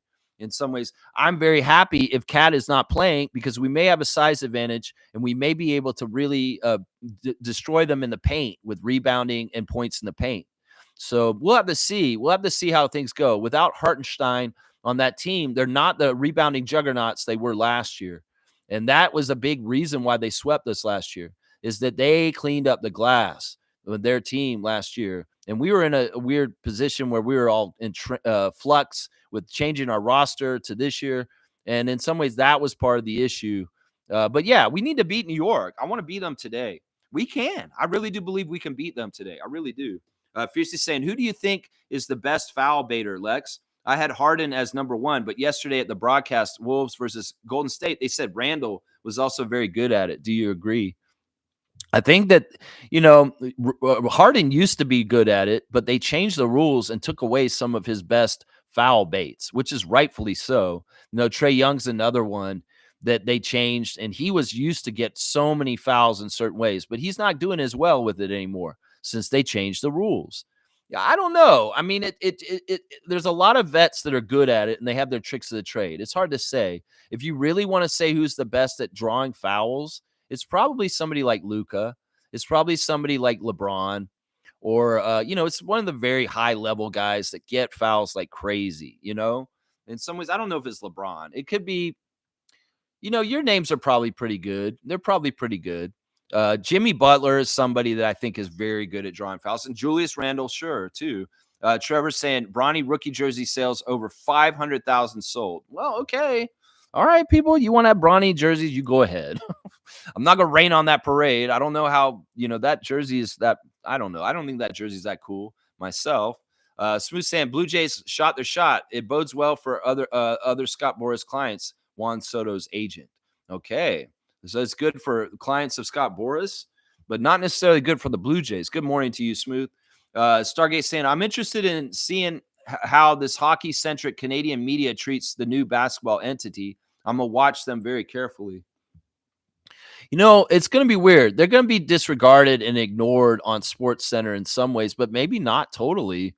I want to see this too, because in some ways, the way that they treated the Raptors during the whole 30 years has not been on equal footing with the hockey team, obviously. And how much of the slice of the pie of the broadcast will the Tempo get on Toronto sports media places? Like, will some people just outright ignore them?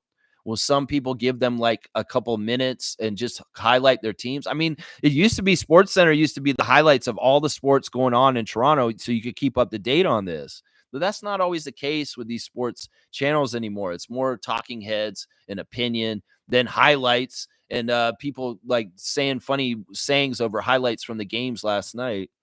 Man, it's tough to say. Well, I'll be watching this too, Stargate. I think this is something that is. I'm glad you're going with open eyes to look at to start, because I think this is going to be interesting to see how they treat it, and also look at it how they treat it against the Scepters. Let's see how they treat the Scepters team to and the Tempo team and compare them there. That's probably what you're talking about too. Smith saying Juan Soto's deal, $765 million over 15 years, $75 million signing bonus. None of this money is deferred. 51.5 average annual salary. Just an incredible deal. Wow, that's crazy. So not like Ohtani, where there's a big lump sum coming later. Yeah, I mean, listen, baseball's not my thing. I'm not really up to date on how this really works in the whole big scheme of MLB, but I just know that we had a chance to get him, we didn't, and that's disappointing to me as a Jays fan. That's right. Trevor's saying this, and I saw this ranking that he posted yesterday. Yak is number 6 in the top 10 centers in the NBA. Yeah, that was a particular ranking statistically, and they had him number 6 out of all the centers. We talked about this recently, whether Jakob is a top 10 center in the league. Well, there's category stats coming out that rank him number 6. And that's not people that are favoring the Raptors. They just going by the stats and then putting them out there and saying that he's number 6. That's fantastic. Of course, the scoring average around 16 points. And, he's getting double-doubles like crazy. And his shooting percentage is really, really good. And, because Embiid's been hurt, he's not on that list. They had Victor and Cat above him. In fact, they had Cat above Victor.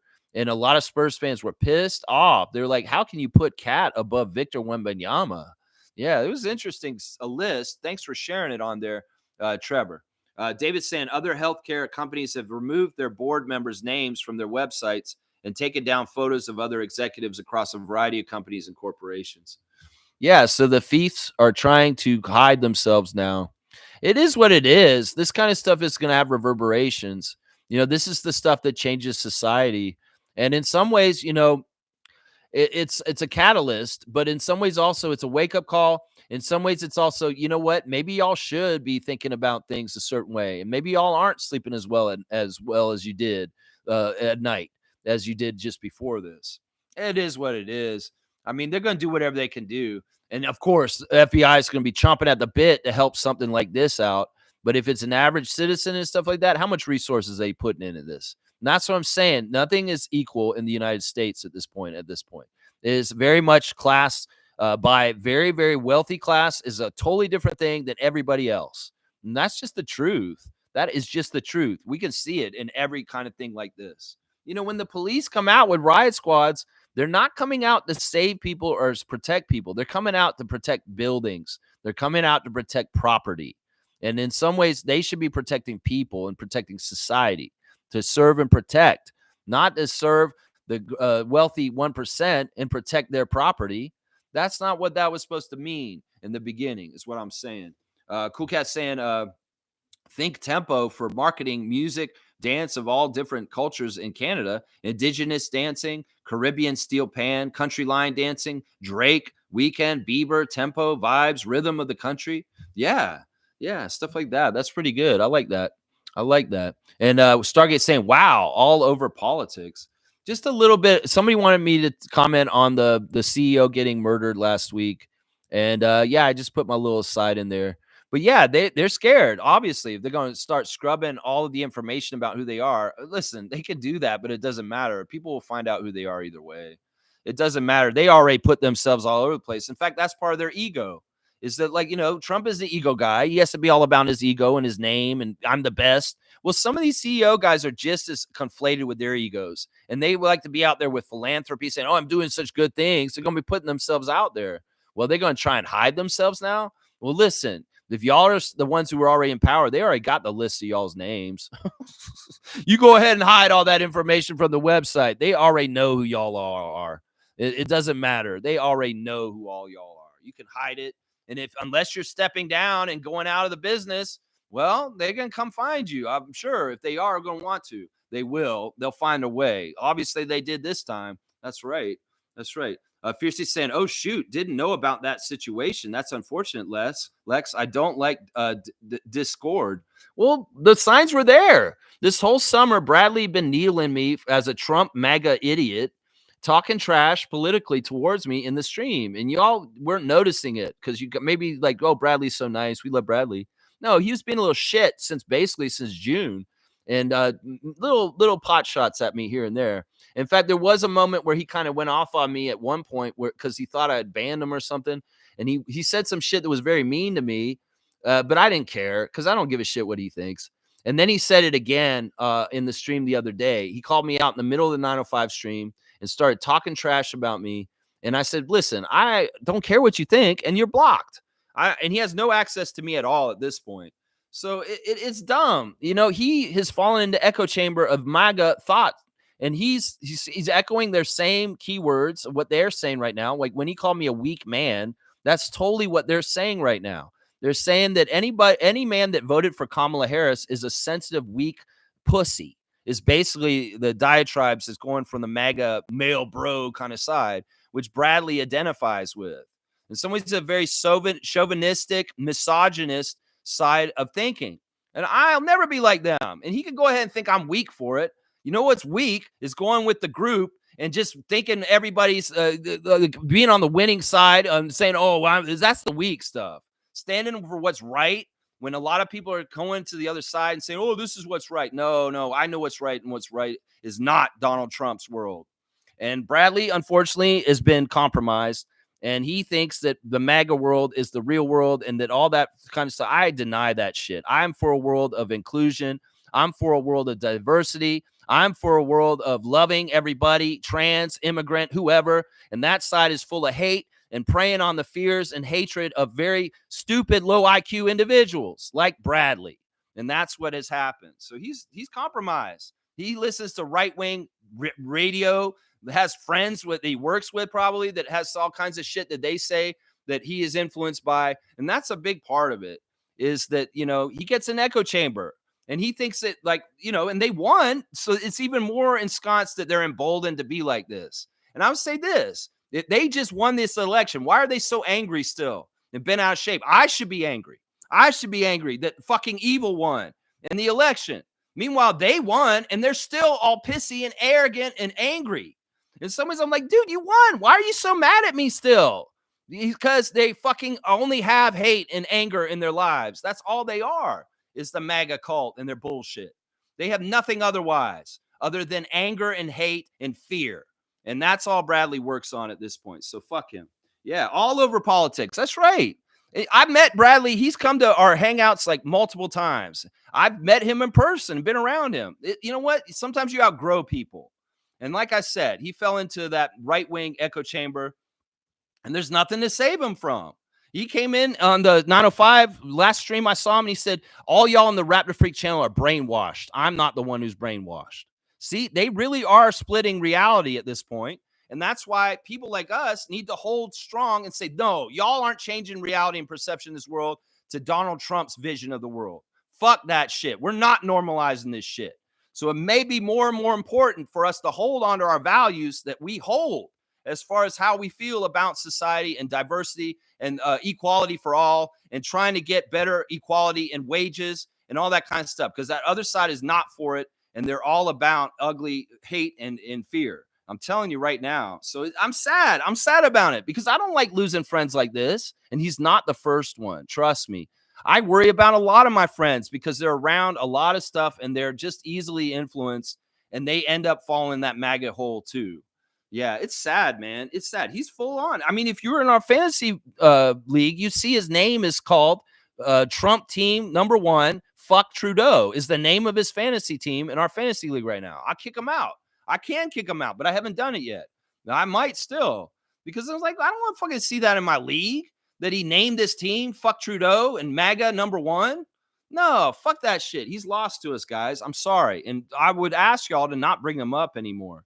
I love Tom Duke. I don't mind y'all bringing up Tom. It's a different thing.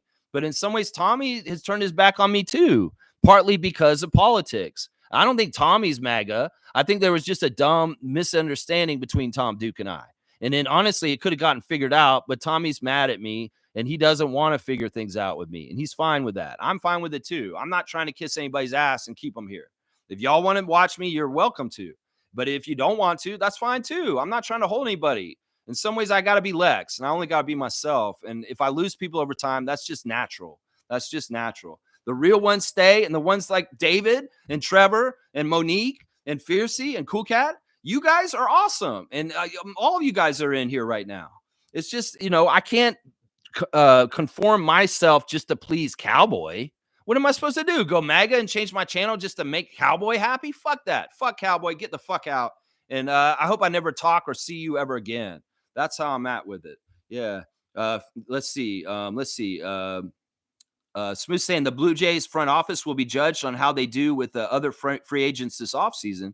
My expectation is 2 A-list guys, a starting pitcher and a position player, and 2 B-level free agents. There you go. Let's see how they do.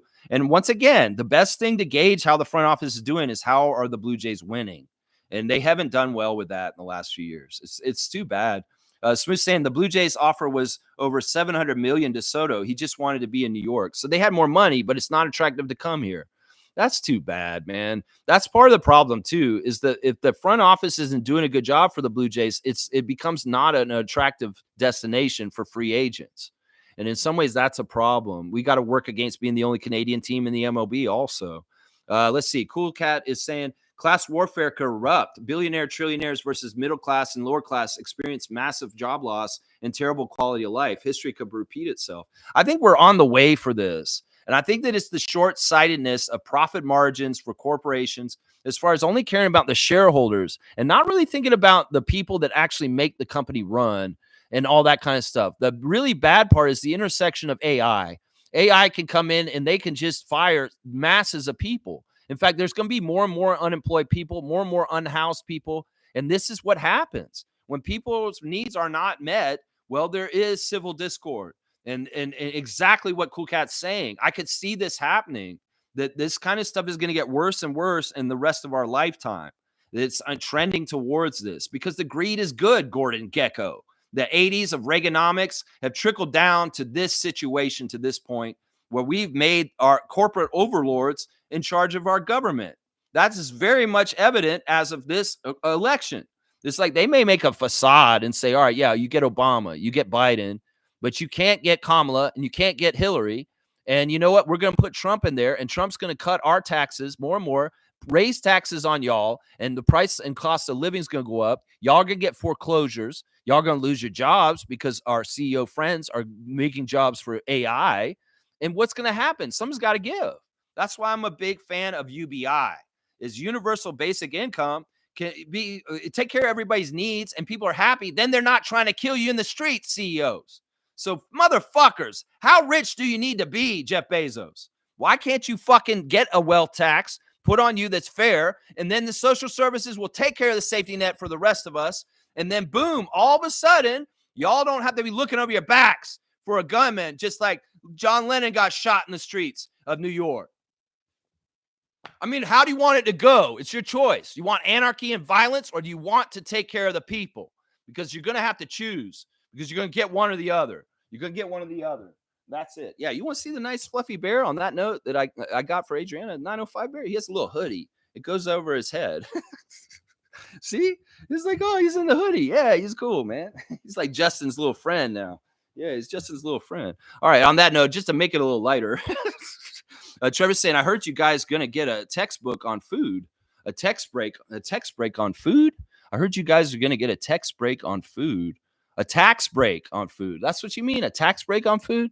I mean, listen, there's going to be some little paltry things. You know, people have been given like different checks for different things. You know, there's CERB during the pandemic. You know, Doug Ford's given some money to Ontarians recently. They're going to do this to try and appease people. I mean, even Trump was trying to buy voters near the end of his presidential term by giving out checks to everybody from the government, and people called him out for that. So there'll be a little like, you know, kind of like offerings to people here and there. But who knows? I'm saying if they have a program for UBI and people have the ability to feed themselves and house themselves, then society can be peaceful. But people have to understand, the CEOs and the people in charge have to understand there's a social contract with the workers. And in some ways, y'all being anti-union, y'all cutting out benefits, y'all cutting out things for the workers, you're making it harder on them. And well, strain causes things. Let's just put it that way. Strain causes issues. And that's part of what's going on right here. That's right. Smith saying Juan Soto got the largest deal in North American sports history. It might be the richest in sports history as well. That's bigger than Ohtani. I thought the Ohtani one was the biggest. Yeah. Let's see. Fiercely saying, my goodness, Trevor, 500,000 jerseys sold. You can't make this ish up. Why? Everybody knows he doesn't have the potential to be as great as his dad. No shade, but I just don't get the Bronny love. Well, it's LeBron love extended to him. It's people that absolutely love LeBron James and his legend. And the fact that his son is playing at the same time as him, they really eat it up. They love it. There's a certain section of the audience that loves the ESPN coverage of Bronny James. But yeah, that's those people. And it's only 500,000. I mean, how many jerseys does Scotty Barnes sell? That's what I'm wondering. Yeah, he might sell way more than that. That's right. So we're saying just crazy, insane stuff. But congratulations to the Mets on getting Soto. Yeah, there you go. Trevor wants me to do classic card. Let's do that. Yeah, and I'm going to try and stay away from politics the rest of the way. But I did really want to talk about this incident that happened with the CEO, because it is something that is very big in the news right now. 1038. All right, this box is getting a little thin. I'm going to have to replenish it. I brought the cards to the event yesterday, the classic cards, and MK grabbed the Kawhi Leonard out of there. I gave some cards to Monique, and even Neil grabbed some cards out of there also. So it was very cool to see everybody partake in the box, the classic card box. Okay, this is a tough one, guys. So full name answer, please. For this classic card. It's not very classic, though. I will say that. Let's see if y'all can figure this out. I feel like I can put it up real close, and you still might not be able to figure it out. Who is this player? I will have to probably give clue names because I don't know if y'all will be able to get it just from looking at it. We'll have to see. This is a hard one. I'm going to say this is a 200-point card right now. So if you get it, you're going to get a good card. That looks like a Houston Rockets logo and jersey, but I don't know if this guy's still around that team, just so y'all know. So yeah, and this is a more recent classic card. This is a player that is still involved in the NBA at this point, I believe, right now. So it's not totally classic. Let's see if we can get any answers from this. Let's see. Is that face close enough? Who is that, guys? This is tough, man. This is a tough one, man. I may have to make it more than 200. I may have to make it more. It's on the oh, wait. Carlo knew it. He knew it. Actually, Carlo got it. It is Daniel House. Wow, Carlo Kaloy. I'm really impressed with that. Daniel House Jr. is the name, and he's actually, I believe he was on the Sixers now. I believe he's on the Sixers. Wow, Kaloy, you're getting 200 points for that. I'm very impressed because I honestly thought that was one of the harder classic cards we've had in recent time. So, wow, really, really cool, man. Carlo JS. There we go. I'm going to give you 200 points for the Daniel House. Wow, very, very impressed. Rashawn Holmes, nope, that's not who it is. Not who it is. All right, let's see. Mike saying Scotty has experience against OG in practice for years. OG might be on RJ. Yeah, I think RJ's the more definitive offensive threat on our team right now. Scotty is a threat, but it's like more of a passing kind of threat. And I don't know, maybe OG would be better used on us. I don't know why we're trying to help the Knicks. But yeah, I think OG may be better used on RJ. I think he may be better used on RJ. Yeah. Kaz is saying, I'm back, fam. He's back from the dentist. Hopefully no cavities. And maybe you get like the lollipop and the smile from the hygienist saying, good job, Kaz. Good job with your teeth. We're so proud of you. Keep flossing. You know, something like that. This is what they say. Wayne's saying Raptors guards are not dependable regarding making shots. Davion is good, definitely defensively, but fouls too much at times without making it up by scoring. IQ shooting is vital, although defensively a deficit. See, I don't believe either one of those things you just said, Wayne, with all due respect. I think that Davion is actually, the weird thing is he's not really getting scoring, but fouling sometimes. But the weird way he makes up that deficit is he draws fouls on the other team. There's very often he's getting offensive fouls called, and we're getting the ball in a turnover off the other team. In fact, against the Mavericks, this happened multiple times where Davion was just really covering Kyrie really well, fighting around screens, and they hit him in the screen, and all of a sudden it's an offensive foul turnover for the Mavericks, and we get the ball. So that's the hidden way he's balancing it out. The turnovers is he's getting steals or offensive foul calls on the other team because he's guarding them so close. So I will say that, even if he's not making the shots. And then the thing about IQ, I don't think that's being fair to him. I think IQ's a better defender than you think. I think that, you know, he's a very on the ball kind of guy, and we may see this actually better from him, partly because of Davion Mitchell being on the team. You know, that's the thing. These guys are learning from each other. Oshai's learning 3-point shooting from Grady. Grady's learning more defense from Oshai. Well, IQ and Davion are trading stuff too. There may very well be some offensive stuff that IQ can rub off on Mitchell. And meanwhile, you know, Quickly is learning more defensive kind of stuff from Mitchell and the way he does things. So, you know, you never know. I think that Quickly's a very good defender. I think that he's better than you're giving him credit. So we'll have to see. We'll have to see. Fiercely saying, agree with Carlo. We have a losing record, but vibes are still great. On my end, I truly enjoy watching the cohesiveness, growing together, energy, and I see the potential threat for next year. Yeah. Yeah, I mean, it's fun. It's enjoyable. I think the biggest difference with the Raptors this year is that they shoot a high percentage than they used to. They're shooting higher field goal percentage than years past. They're making more and taking more threes, and their passing is much more excellent. And they have the record for assists for their team last year. That's part of the fun, is that we make more baskets, we pass more. The game is more entertaining to watch. Nick Nurse is being a good coach, but his style is ugly to watch sometimes. There's a lot of turnovers and high defensive intensity, but a lot of missed shots. A lot of missed shots when Nick was coaching us. That's not the case anymore. Our offense looks more competent, and we seem like we can go get baskets when we want to. And there's not as much Matt Devlin saying the Raptors have not scored since 3 minutes in the second quarter. You know, it's stuff like that. So I think that the game's more enjoyable because they're executing and more successful with their offense than they have been in the last maybe even 15 years, honestly. They may be a better offensive team than Kyle Lowry and DeMar DeRozan under Dwayne Casey even. I think this is one of the best offensive teams that we've ever had, even if they're not winning. That's the cool thing. Let's see. David's saying, what's crazy about the media and NBA and fan love for Bronny, who is talking about Scottie Pippen Jr.? I would be insulted if I were Scottie Pippen's or his son. Pippen Jr. is a real baller, certified. Yeah, there was a little bit of note of him getting a triple-double earlier this season, and that being the first father-son duo in the history of the NBA to both accomplish triple-doubles in their career. So there was a little bit of shine for that, but you're exactly right. Somebody like Scottie Pippen Jr. deserves way more attention than Bronny James, but it's because it's LeBron. It's the whole reason right there. Trevor's saying Indiana lost again yesterday. Yeah, listen, Philly won. And you know what's happened? The shift has happened in the Eastern Conference. We're at the second bottom, just above Washington now in the Eastern Conference standings, because Philadelphia has the same amount of wins as us now. 7 wins for them, but they have less losses. They're 7-15. We're 7-17. So Nick Nurse and the Sixers are now above us in the standings, and we're at the bottom of the Atlantic Division. let's get the fuck out of there, Raptors, and let's beat the Knicks tonight, because I don't like seeing Nick Nurse's team above us in the standings right now, even though they may be getting healthier and they may be starting to collect more wins faster. Well, we could too, because we're getting healthier too also. And in some ways, I'm going to use the Sixers as a guide for the Raptors this year, since they got off to such a bad start, that we should try and have more wins than them. It may not be feasible by the end of the year, because if they're healthy and they got Paul George and Joel Embiid and Tyrese Maxey, they're probably going to win a lot more games as the season goes on. But who knows? Maybe we could still use them as kind of a test to gauge against for ourselves. But yeah, they're ahead of us now all of a sudden because they won yesterday, and I don't like that. I want to win tonight, so we're above this the Sixers once again.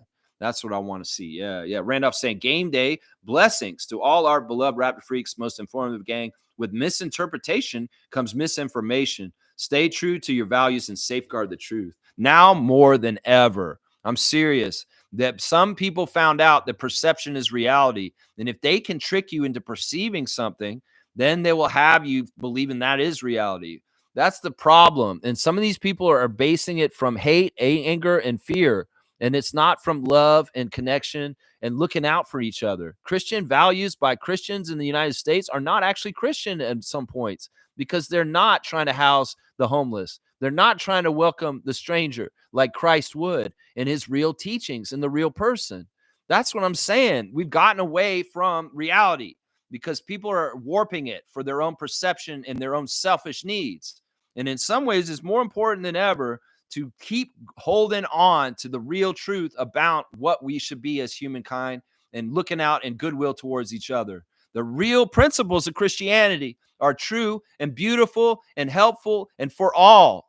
And some people may be using the mantle of Christianity in the United States in a very ugly, bad ways. They always have, but it's even more pronounced now with the president-elect coming in.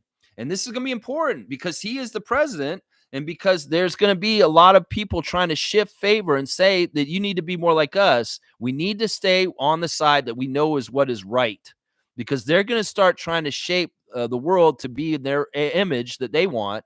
And it's going to be ugly and it's going to be wrong. So remember, what is right and what is wrong is wrong. And don't let them lie you into thinking that something wrong is right now, is what I would say to that. Thank you, Randolph, for giving me a great springboard to say one of the most important things I probably said on this stream in the last year just now. Yeah, I appreciate you, Randolph. Blessings to Phillips family and blessings to all the Raptor Freak families out there. That's right. David's saying, please don't kick out Amazon assassins. I just like Amazon. Your name was bugging me at first, but, we had that talk on the phone. And, in some ways, this is small potatoes compared to the sad stuff with our other guy here. It is what it is. I don't want to be a dictator and say you can't have your name be this. But in some ways, it's like a big FU from that guy, the way he named his team. And it is whatever. He's not really managing it. He's never managed his team the last 3 years. It's always been at the bottom of the cellar. So I don't expect anything. And maybe in some ways when I play him this year, I'll kick the shit out of him and it'll feel good because he's not managing his team. We can kick the shit out of him each time we get him this year in our fantasy league. But yeah, David, you're a fantasy champion. You're a trivia champion. Yeah, I'm not going to get mad at you at this. And we've talked about why your name is the Amazon Assassins. And in some ways, that's kind of a funny name for what we talked about with the CEO thing last week. The name that you got right here, I don't know. Either way, you have your name, whatever you want. That's fine. Chris comes saying, the problem is picking a side. Politics are made to divide. This is the thing. We don't even need to be like left or right. We don't need to be liberal or conservative. We don't need to be Republican or Democrat. We can be just humans for humankind. In fact, the side is really corporations versus human beings. As long as there's citizens united where corporations can buy elections like they did this year. In fact, we need to be very worried about our election here in Canada next year because corporate interests may funnel all the money in the world into ads like the ones we see today against the carbon tax, against Trudeau, against the Liberals. There's all kinds of money being spent to brainwash us on national television in Canada with ads already. And in some ways, we need to understand that if you stand for humans and humankind, you stand for helping the homeless, you stand for feeding the children with lunch, you stand for protecting people that may be subjugated to discrimination and prejudice, like trans, like people of all backgrounds, like people that are indigenous, all kinds of different things. If you are for humankind, in some ways, you can't be for corporations, because the corporations will destroy everything just to make the profit margin. And that's the problem right there. So it's not about politics dividing us. It's about them making that game a diversion. And the real issue is that what I just said. It's the very, very ultra wealthy and their corporations, their CEO status versus everybody else. And they try and make it look like it's us against us, like poor people. You should hate poor people because they're taking money from the government and they're not doing nothing. They're lazy. They want to divert your attention to who the versus is, as long as it's not them. And well, you know, a murder like on the streets of New York last week shows you that a lot of people understand who the real problem is in this world and society today. The ultra, ultra rich that have no qualms about screwing everybody over just to make an extra trillion or $1 billion on their top end. So that's a lot of it right there, Criscom, right there.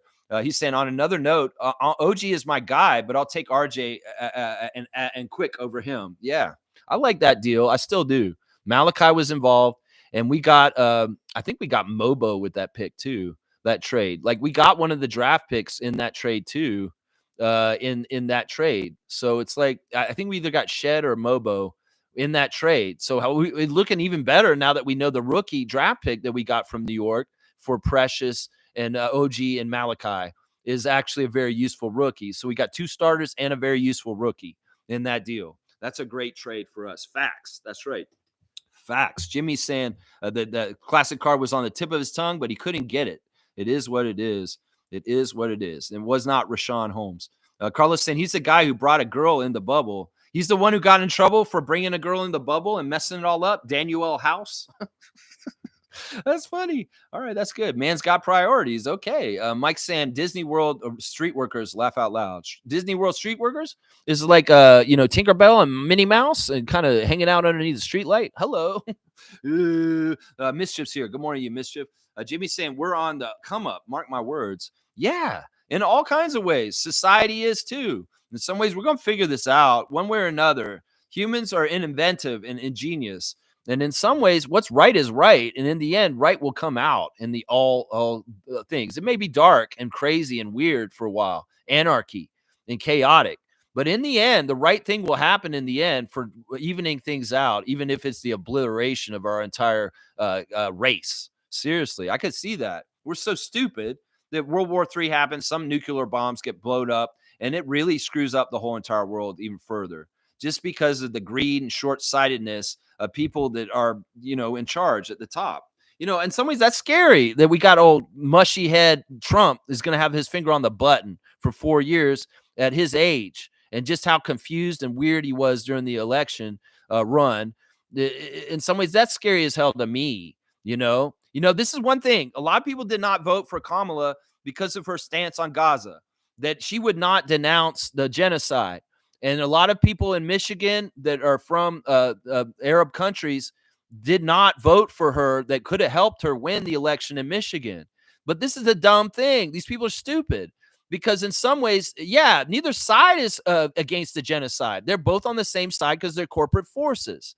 And as far as the Zionist people that are in charge of a lot of money in North America, you can't be against Israel because that's just how it is. So Kamala couldn't be like that. But Kamala and Joe Biden would have at least tried to lessen the genocide or get some humanitarian care to the people of Palestine. But no, you know what's going to happen is Trump's going to come in. He's going to tell Netanyahu, what do you need? I want this over now. In some ways, I am the person who is the peacetime president. I've been bragging to everybody that when I'm president, nobody's at war. So we have to end this now. So he's going to basically give Netanyahu the most powerful bombs in the world, and he's going to clear the world of Palestinians. That's basically what's going to happen. It's like, okay, you didn't vote for Kamala because you're for the Palestinians, but you voted for Trump or you didn't vote at all. Well, Now you're going to not have Palestinians at all because basically Trump's going to arm Netanyahu and they're going to bomb the hell out of them immediately next year so that they end the conflict and Trump can brag that he's a peacetime president. That is exactly what's going to happen next year. So genocide will be continuing and probably finished because Trump won. In some ways, Biden and Kamala were measuring how much they were helping Netanyahu in Israel. But now Trump will go full in and say, just finish the job, please. And then, boom, they're going to destroy a whole group of people in that region. That's going to be the solution. And then the people in Michigan and the other Arabs across the United States who would not vote for Kamala, in some ways, you guys were stupid and lied to, and you didn't realize that Trump's even worse, that he will absolutely arm Netanyahu to put them off the face of this planet. That's just the damn truth right there. It's crazy, man. It is crazy. All right, let me keep going in the chat here. I don't even know why I got onto that real quick. Let's see. Mike is saying there's big tunnels all over Disney World so staff can get through the park faster. There's connections to hotels. Laugh out loud. Mission Impossible. You know, there's secret passages in the park too, Mike. There's like little parts in Disney World where if you go behind a tree or there's like a manhole, you can go down into those tunnel system. And this is totally true what you're saying. There's like a whole world underneath Disney World. And it's where the employees walk around and get around to different places that without being around the actual people in the park. In fact, it's connected to, there's a city in Florida called Sunrise. And that is actually a Disney employee community where a lot of people that work at Disney work there, live there, and they come and go through the tunnels to get to work. It's kind of dystopian and weird. I'm telling you, it's a very weird system. David saying the Amazon assassin bug is one of the most gruesome predators in the Amazon jungle. So this has nothing to do with the company. All right, David, you're getting a dunk. You're getting a dunk for your rationalization for your name. 320. All right, I did not know this, that it was about a nature thing. It's about the bug in the Amazon. All right, Trevor's laughing about it. Yeah, he's saying, David's saying hunting behavior. These insects are adept hunters, employing various tactics to capture their prey. Wow, he's really going in on this. I feel like he's reading this off the online or something, writing it in, or did he make this up? Ambush predation. Many assassin bugs lie in wait for unsuspecting prey, striking swiftly to inject venom that liquefies the internal tissues which they consume. Camouflage and deception. Some species disguise themselves using environmental materials. For instance, certain assassin bugs cover themselves with debris or carcasses of previous victims to approach. That sounds like Buffalo Bill, serial killer, putting that the skin on his face. Ugh, this is creepy as hell. Prey unnoticed. Oh my gosh. Crazy, David. What an aside. Trevor's saying Kyrie said some nice words about Scotty. Yeah. There was a love fest between us and Scotty Barnes and Grady and Kyrie Irving and even Luka Doncic. You know, there's a lot of, respect in the game on Saturday night, except for with the refs. The players, the two teams had a lot of respect for each other. And I like that. I like seeing that. I really did. I should do the Instagram stories on that. Let me just do that real quick. I'll read David's crazy Wikipedia real quick. Assassin bugs in the Amazon rainforest are fascinating predators with diverse hunting strategies and significant ecological importance. Their behaviors and adaptations highlight the intricate dynamics of rainforest ecosystems. I'll bet they're a signifier of a healthy ecosystem also, is what I like too, probably. All right, let's do the Instagram stories. We got Garrett Temple's daughter in the arms of somebody. I don't know who that is, but yeah, that's Garrett Temple's daughter. And there's his son dancing around in a Raptors purple shirt with his We the North thing. Garrett Temple Jr., you're awesome, man. And I'll bet you'll be an NBA player someday. Gary Trent Jr. celebrating a save by Giannis that went to GT and he knocked it down.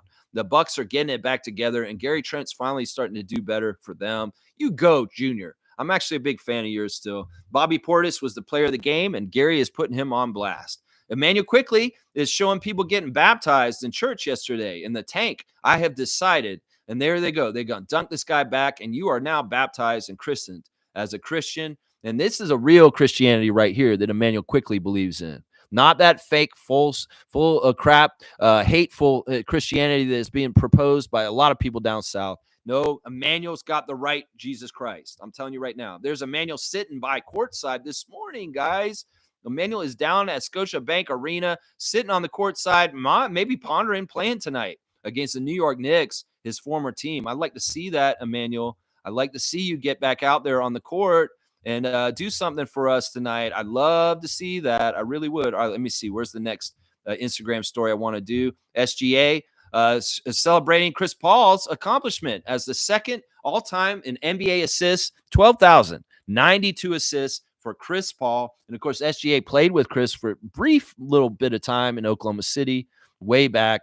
But yeah, Chris Paul, you're awesome, man. Point God is what SGA is calling him right now. I love it. Let's see. Jamal McGlure's on the red carpet with some friends of his. I'm not sure exactly where that was. And there he is. I think he's with Nebhard there. Yeah, there's some fun stuff going on with Jamal McGlure always around the Toronto community. Thad Young Jr., Thad Young, not Thad Young Jr., Thad Young Sr., had a post recently saying that he's not totally done yet. He's not on an NBA team. Thad Young has not been playing this year, but he's keeping himself in shape to be possibly called up by an NBA team if they want him. So Thad is saying he's not done yet. And if you want me, NBA, call me. I will come and join a team mid-season to help y'all. So Thad's not giving up on his career yet. And we wish all the best for Thaddeus. We love you, Thad. You're a great Raptor.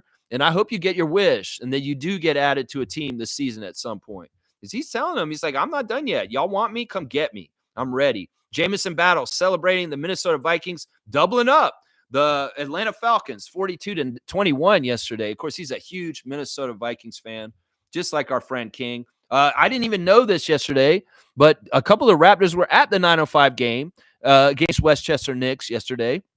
The one we were at, sitting at courtside was Davion Mitchell, Bruno Fernando, and Jacoby Walter. We're all sitting in a row at the half court. So that's another reason why maybe we need to come to the 9:05 game and sit at courtside. We might be sitting next to the Raptors because they're in the house. Yeah, Jacoby not dressed or playing for them, which was interesting. And Davion, I like that Bruno was there watching them and giving them support. So yeah, that was pretty cool to see that those guys were down there yesterday. I didn't even see them in the arena, though. I didn't even know they were there, but they were. They were in the arena. Let's see what else we got on the Instagram stories. We're getting there's Shamshay showing off his sixth block of the game from yesterday. That was fantastic.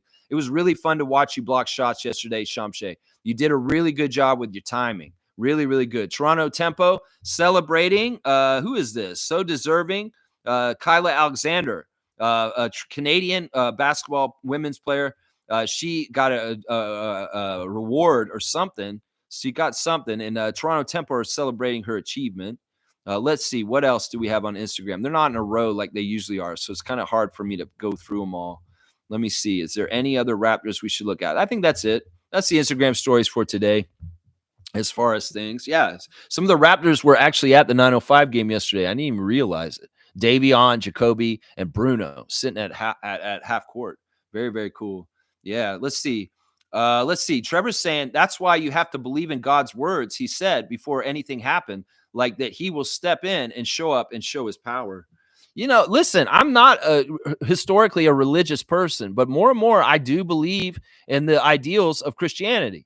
I feel like the things that God and Jesus Christ teach us are very much right and good. Do good to others. Take in people if they're in trouble. But this is not the society that people are building right now.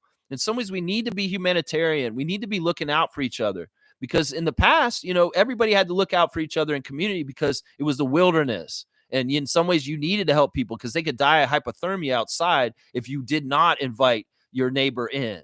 And well, this is still happening. There's people dying in the streets, in the parks, because they're homeless at this point, because the system is broken and they can't have houses to keep themselves warm inside. And well, they're living in tough situations. More and more people are falling into this.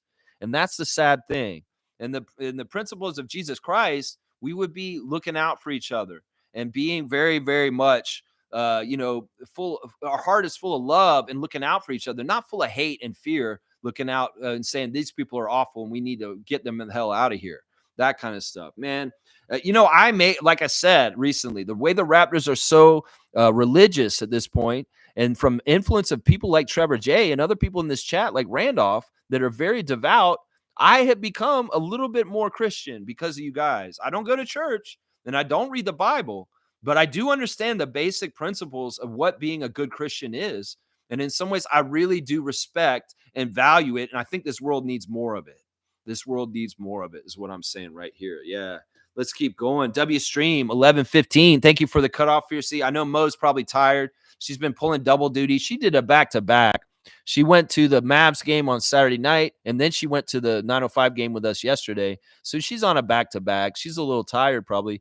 And also, she's not going to the game tonight because that would be 3 days in a row. So she's taking the night off from going to the game tonight. So we should see her in the chat with us tonight while we're watching the Knicks game. There you go. Jimmy saying that's hilarious. Bugs are crazy.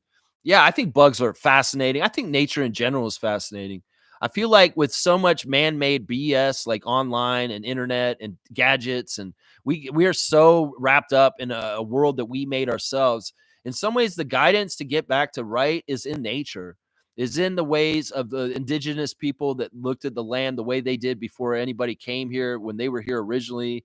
It's in the ways of like just observing nature and like animals and creatures in it, and the way they are just true in their presence. In some ways, we need to get back to that. We've made up so much convoluted bullshit around ourselves as a species, as humans, Homo sapiens. In some ways, we need to get back to the basics. And in some ways, we may get back to the basics whether we like it or not, because we've destroyed our world to a point where it's that way. Man, there's so much truth and wisdom in the natural world, and we need to go and look there for answers, is what I'm saying. Trevor's saying that's like downtown Toronto, all those underground tunnels. It's like a whole city under there. Yeah, the path. The path is fantastic. I used to love living on the path. And there were many times where I would walk from my house in Kensington Market to the arena without hardly going outside. Once you can get to that path, you can walk. If you know the way that the passages go, you can go really far all around downtown, walking through the little mini malls all the way to the arena, because it's all connected there. It was fantastic. You just walk a little bit through Chinatown and boom, go down in the path and boom, you're there. You could get to City Hall, you can get to Scotiabank, and you don't need to go up above ground. It's fantastic. It's fantastic. I love it so much too. Let's see. Wayne saying, sorry for the diversion, Lex. What do you prefer, a currency backed by the government or a currency backed by math? I heard a so-called billionaire say crypto is a math currency. That's a scam, no value. I mean, I don't know enough about crypto to really opine on it in a knowledgeable way. You know what? I don't even know about the money system. I mean, everything can be like manipulated, whether it's the Fed printing more money, whether it's, devaluing money by, that, or, I don't know. In some ways, I have really weird views about currency and our money system. In some ways, I feel like it's just a made up thing that we've had to have for, barter and trade. In some ways, I'd much rather be in a society where we just trade. Like, you have a service that you do, I have something that you like, and we trade. I understand the need for something like money, but in some ways it's gotten to the point where it is really like a rigged system where it can be manipulated in different ways. Like, I'm very, very worried about microtransactions through digital and tap and different things like that. Like, one of the things that's worried me and red flag is gas. When I go to the gas station, they no longer really want me to pay in cash. They want me to pay with my debit. And then often they won't let you, like, I can prepay. They have to prepay, but they want a certain amount and they want you to guess how much it is. And so I'll say, all right, I want to fill it up $80. But if I only put 75 in the truck, what happens with that? They reimburse me the 5. Well, is there some sort of weird micro transaction of pennies or micro pennies that is going somewhere because of this? And there's some sort of racket in there. I've always questioned this kind of shit. In some ways, for me, having cold hard cash and paying with something out of my hand, not a card, an idea like through numbers, through a system, is scary to me, because you can't keep track of your money as well that way. And, as much as our grandmothers penny pinched and watched over our grocery receipts to make sure that the grocery cashier did not overcharge them on any items, who the fuck is checking all this shit with online interactions and stuff like that? I'm telling you, there's ways that they can rob us in hidden ways that we didn't even realize right now. And I think it's very fishy about the gas prepay right now. Like, what is going on here? I have to trust you that you're going to reimburse me for the $5 that I didn't put in my truck. and what percentage of it is getting mixed up. And also, is the bank charging me for transactions because you're doing this to me every time? I'd rather not have a transaction. I'd rather just pay you straight up what I'm going to put in the truck, and let's not change it so that there's all of a sudden a transaction fee just because I got overcharged and you're reimbursing me. Does that make sense what I'm saying? This is the stuff that I worry about with like, and listen, if it may be a half cent and maybe a cent, that adds up on a higher scale. And that is a way that they can rob us on a big scale. They get all of us, like millions of us. Well, millions of cents add up, is what I'm saying. So yeah, it's annoying. I don't know if I answered your question exactly, Wayne, but that's kind of where I went with it. David's saying, well, there is value, but it's based on nothing, simply based on the value people put on it. Never understood crypto, sadly. Laugh out loud. Yeah, you know what? It's a weird thing. I don't even want to get into it too much. I know that there's the whole crypto bro thing, and in some ways they were very happy with Trump winning. And I don't know. I don't really know a whole lot about that world. In some ways, I'm not really that interested in it. Now, there's the old kind of things like gold and silver and things like that you can invest in, and that may be more sound in some ways because that has been a historical thing that has value, and that will always kind of have some sort of value in something. So if somebody really wants to have something of value to invest in, I would say go out and get gold and go out and get the stuff that actually has always throughout the history of time. Let's see. Mike's saying, when you said Amazon assassin, I thought you meant the red Amazon makes a lot of money from trafficking goods from Far East countries. So limiting their access to those cheap products would kill Amazon. Laugh out loud. Yeah, there's all kinds of, one of the things that he talked about is Trump is going to help his cronies, the people that helped him get into power, by not putting tariffs on them, but putting tariffs on the people that were against him. It is really a crony capitalism that Trump is going to be doing a lot of favors, paying back and stuff like that. That's why businessmen that are politicians are the worst. Anybody like Doug Ford or Trump, they're definitely sweetheart deals, and there's all kinds of kickbacks and advantages they're getting. Trump is very, very open about, if you are against me, I'm going to punish you. But if you help me, I'm going to reward you. What kind of fucking free society and government is that? Seriously, think about what I just said. Jimmy's saying God can mean lots of things for people. I went to church for years and it still sticks with me and really formed my morals. Be good to people and treat them how you want to be treated. That's the basic right there. That's the basic right there. Be good to people, cause happiness and goodness in the world. Do something out of the blue, nice for somebody where you don't get anything in return. A lot of people are doing nice things for people, but they want credit, or they want something for it on the outside. No, in some ways, that's part of being Christ-like, is doing something nice for somebody and not wanting any recognition or anything in return. You just did it because it was the right thing to do to help that person. And that's fantastic stuff. Jimmy, good to see you. Pope of positivity as always. Mike's saying tethered crypto is backed by real money. Each crypto is different in how its value is determined. Yeah, I have no idea what that shit is about, Mike. In some ways, you're giving me early lessons right here. Carlos saying, I love the idea of crypto, but the sad thing is it's been cornered by the scam market. Yeah, okay, that's interesting. That makes sense. Smooth saying, I'm under having cash money as the preferred method of payment, but using a credit card is safer, man. Yeah, it depends. I've always been a cash man myself, but I'm finding more and more, and this is a problem too, especially for homeless people, that places are going cashless. And some people just don't have access to bank cards. How the fuck do they buy anything in a society that doesn't take cash or change anymore?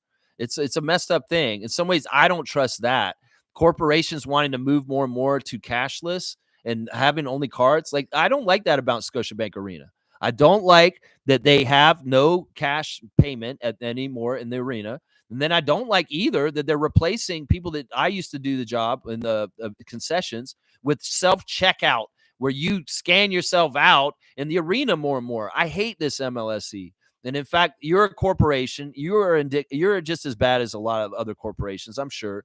And you're cutting more jobs to have self-checkout kiosks in our arena. Well, I'll tell you right now, I'm one of these people that will not shop at places that do self-checkout anymore, like Shoppers Drug Mart, where they don't have anybody working the registers anymore, and they expect us to do it. Well, in some ways, and when I go to Scotiabank Arena, I'm going to the stands where there's a human being that I'm buying it from, and I'm not going to take part in this bullshit, with you, even if it's faster and more convenient. Fuck all that. Fuck all that. I'm not doing it. I'm not doing it. All right, let's keep going. Mike's saying pump and dump, the value of coins, same as the stock market, is basically the same thing as stocks. And never a debit card, use a credit card, is what Smooth is saying. Yeah, interesting stuff. Well, we got on a financial tangent here. Very interesting. Trevor's saying Jesus shows us how to live.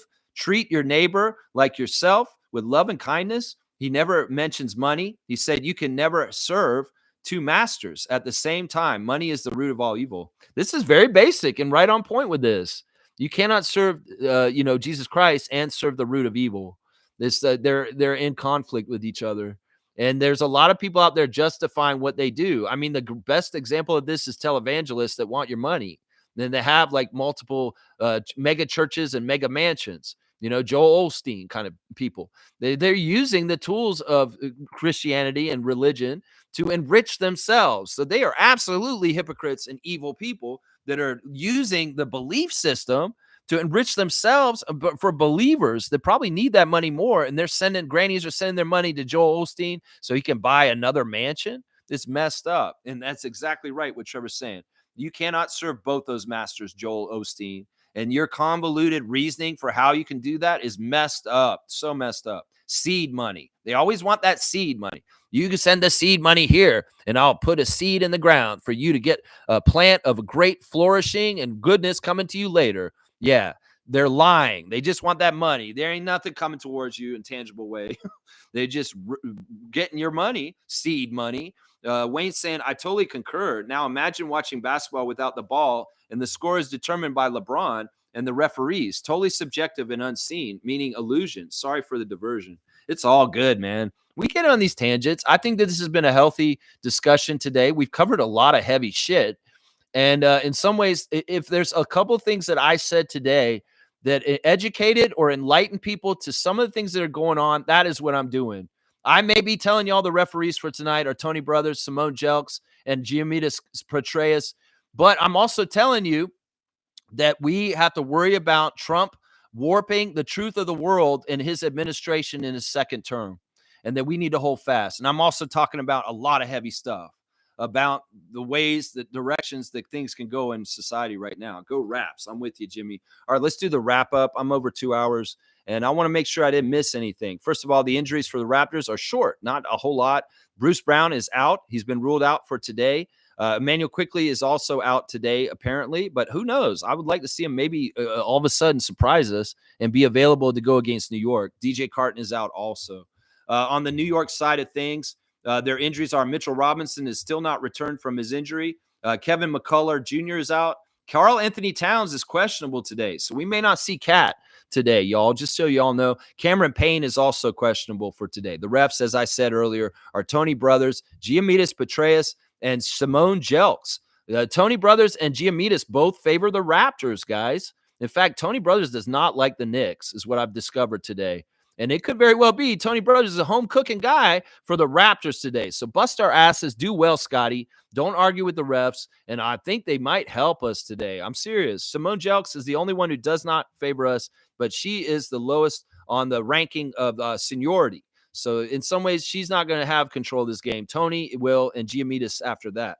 The Raptors 905 lost by 5 yesterday to the Westchester Knicks. It was a tough game. Offensive rebounding was a huge key for the Knicks beating us. They had 19 offensive rebounds. They had 17 3-pointers to our 9 3-pointers. This all added up to them beating us. And we shot better than them. We shot 49%, but we got less shots than them. It's too bad. It's too bad. The turnovers were a problem. 16 turnovers for 905, only 14 for the Westchester Knicks. My 3 stars of the game for that one, 2 Canadians and Mr. Shamshay, Eugene Omoruyi and Quincy Guerriere, and Ulrich Shamshay. We're getting 6 blocks last night, 9 points, 10 rebounds. Yeah, Prince Shamshay was awesome, and we loved seeing him in person. That was a lot of fun. They have a deadline coming up this weekend. The trade eligible deadline's coming up, and there are some people on the Raptors that could be possibly traded, but it's not likely. We're not really in a position that we're going to try and shake up the team too much because of what we're trying to build. So I don't really see us making any moves around this trade deadline coming up on the 15th. So that is something that may have a lot of flurry of movement around the NBA. We may be seeing some moves made. That's on ESPN if you want to see more about that. I've been talking to Josh Lewinberg on Blue Skies about Survivor.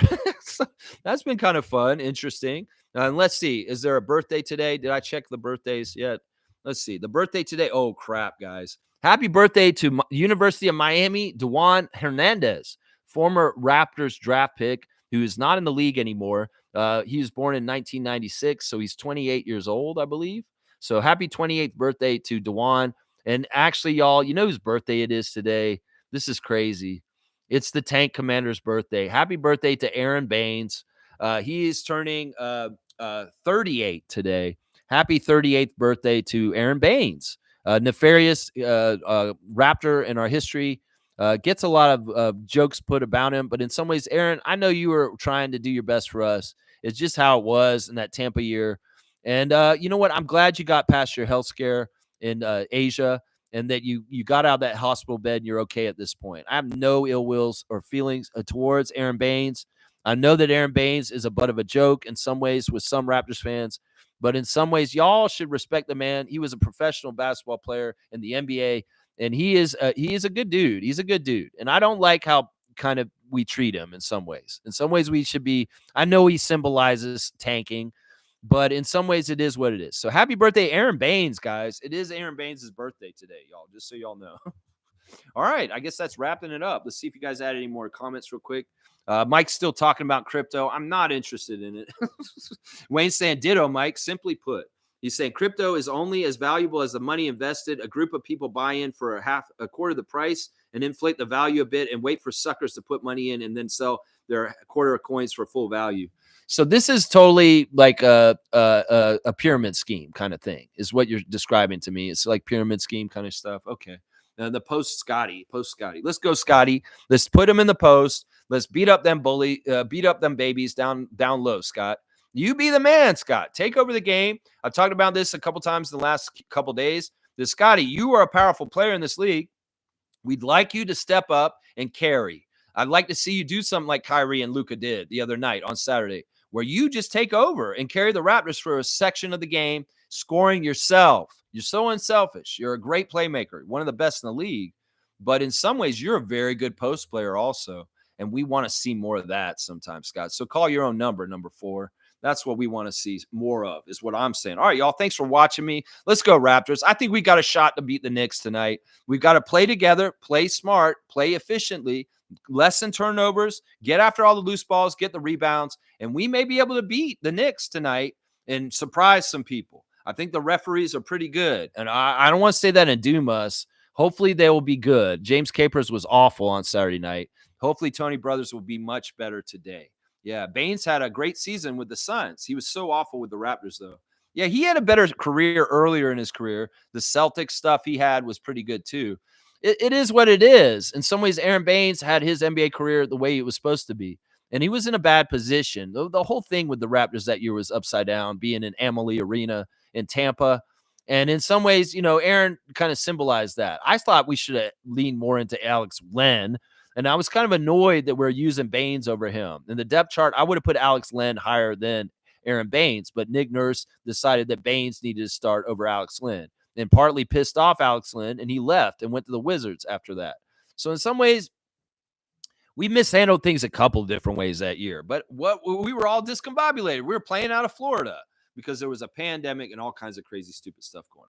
All right, y'all, have a great day. I'm going to do my workouts, and let's hope for a Raptors victory over the Knicks tonight. Get out there and Raptorize your day like Nav would, and touch grass if you can. The snow's out there on the grass right now at my house, at least.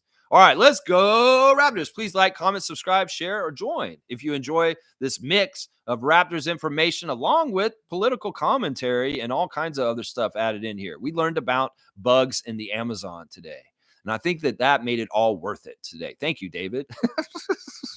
Let's go, Raptors. Yeah, 905 Bear, 905 Bear, 905 Bear. Ah, where's Justin? Justin, you sleep? Where are you, man?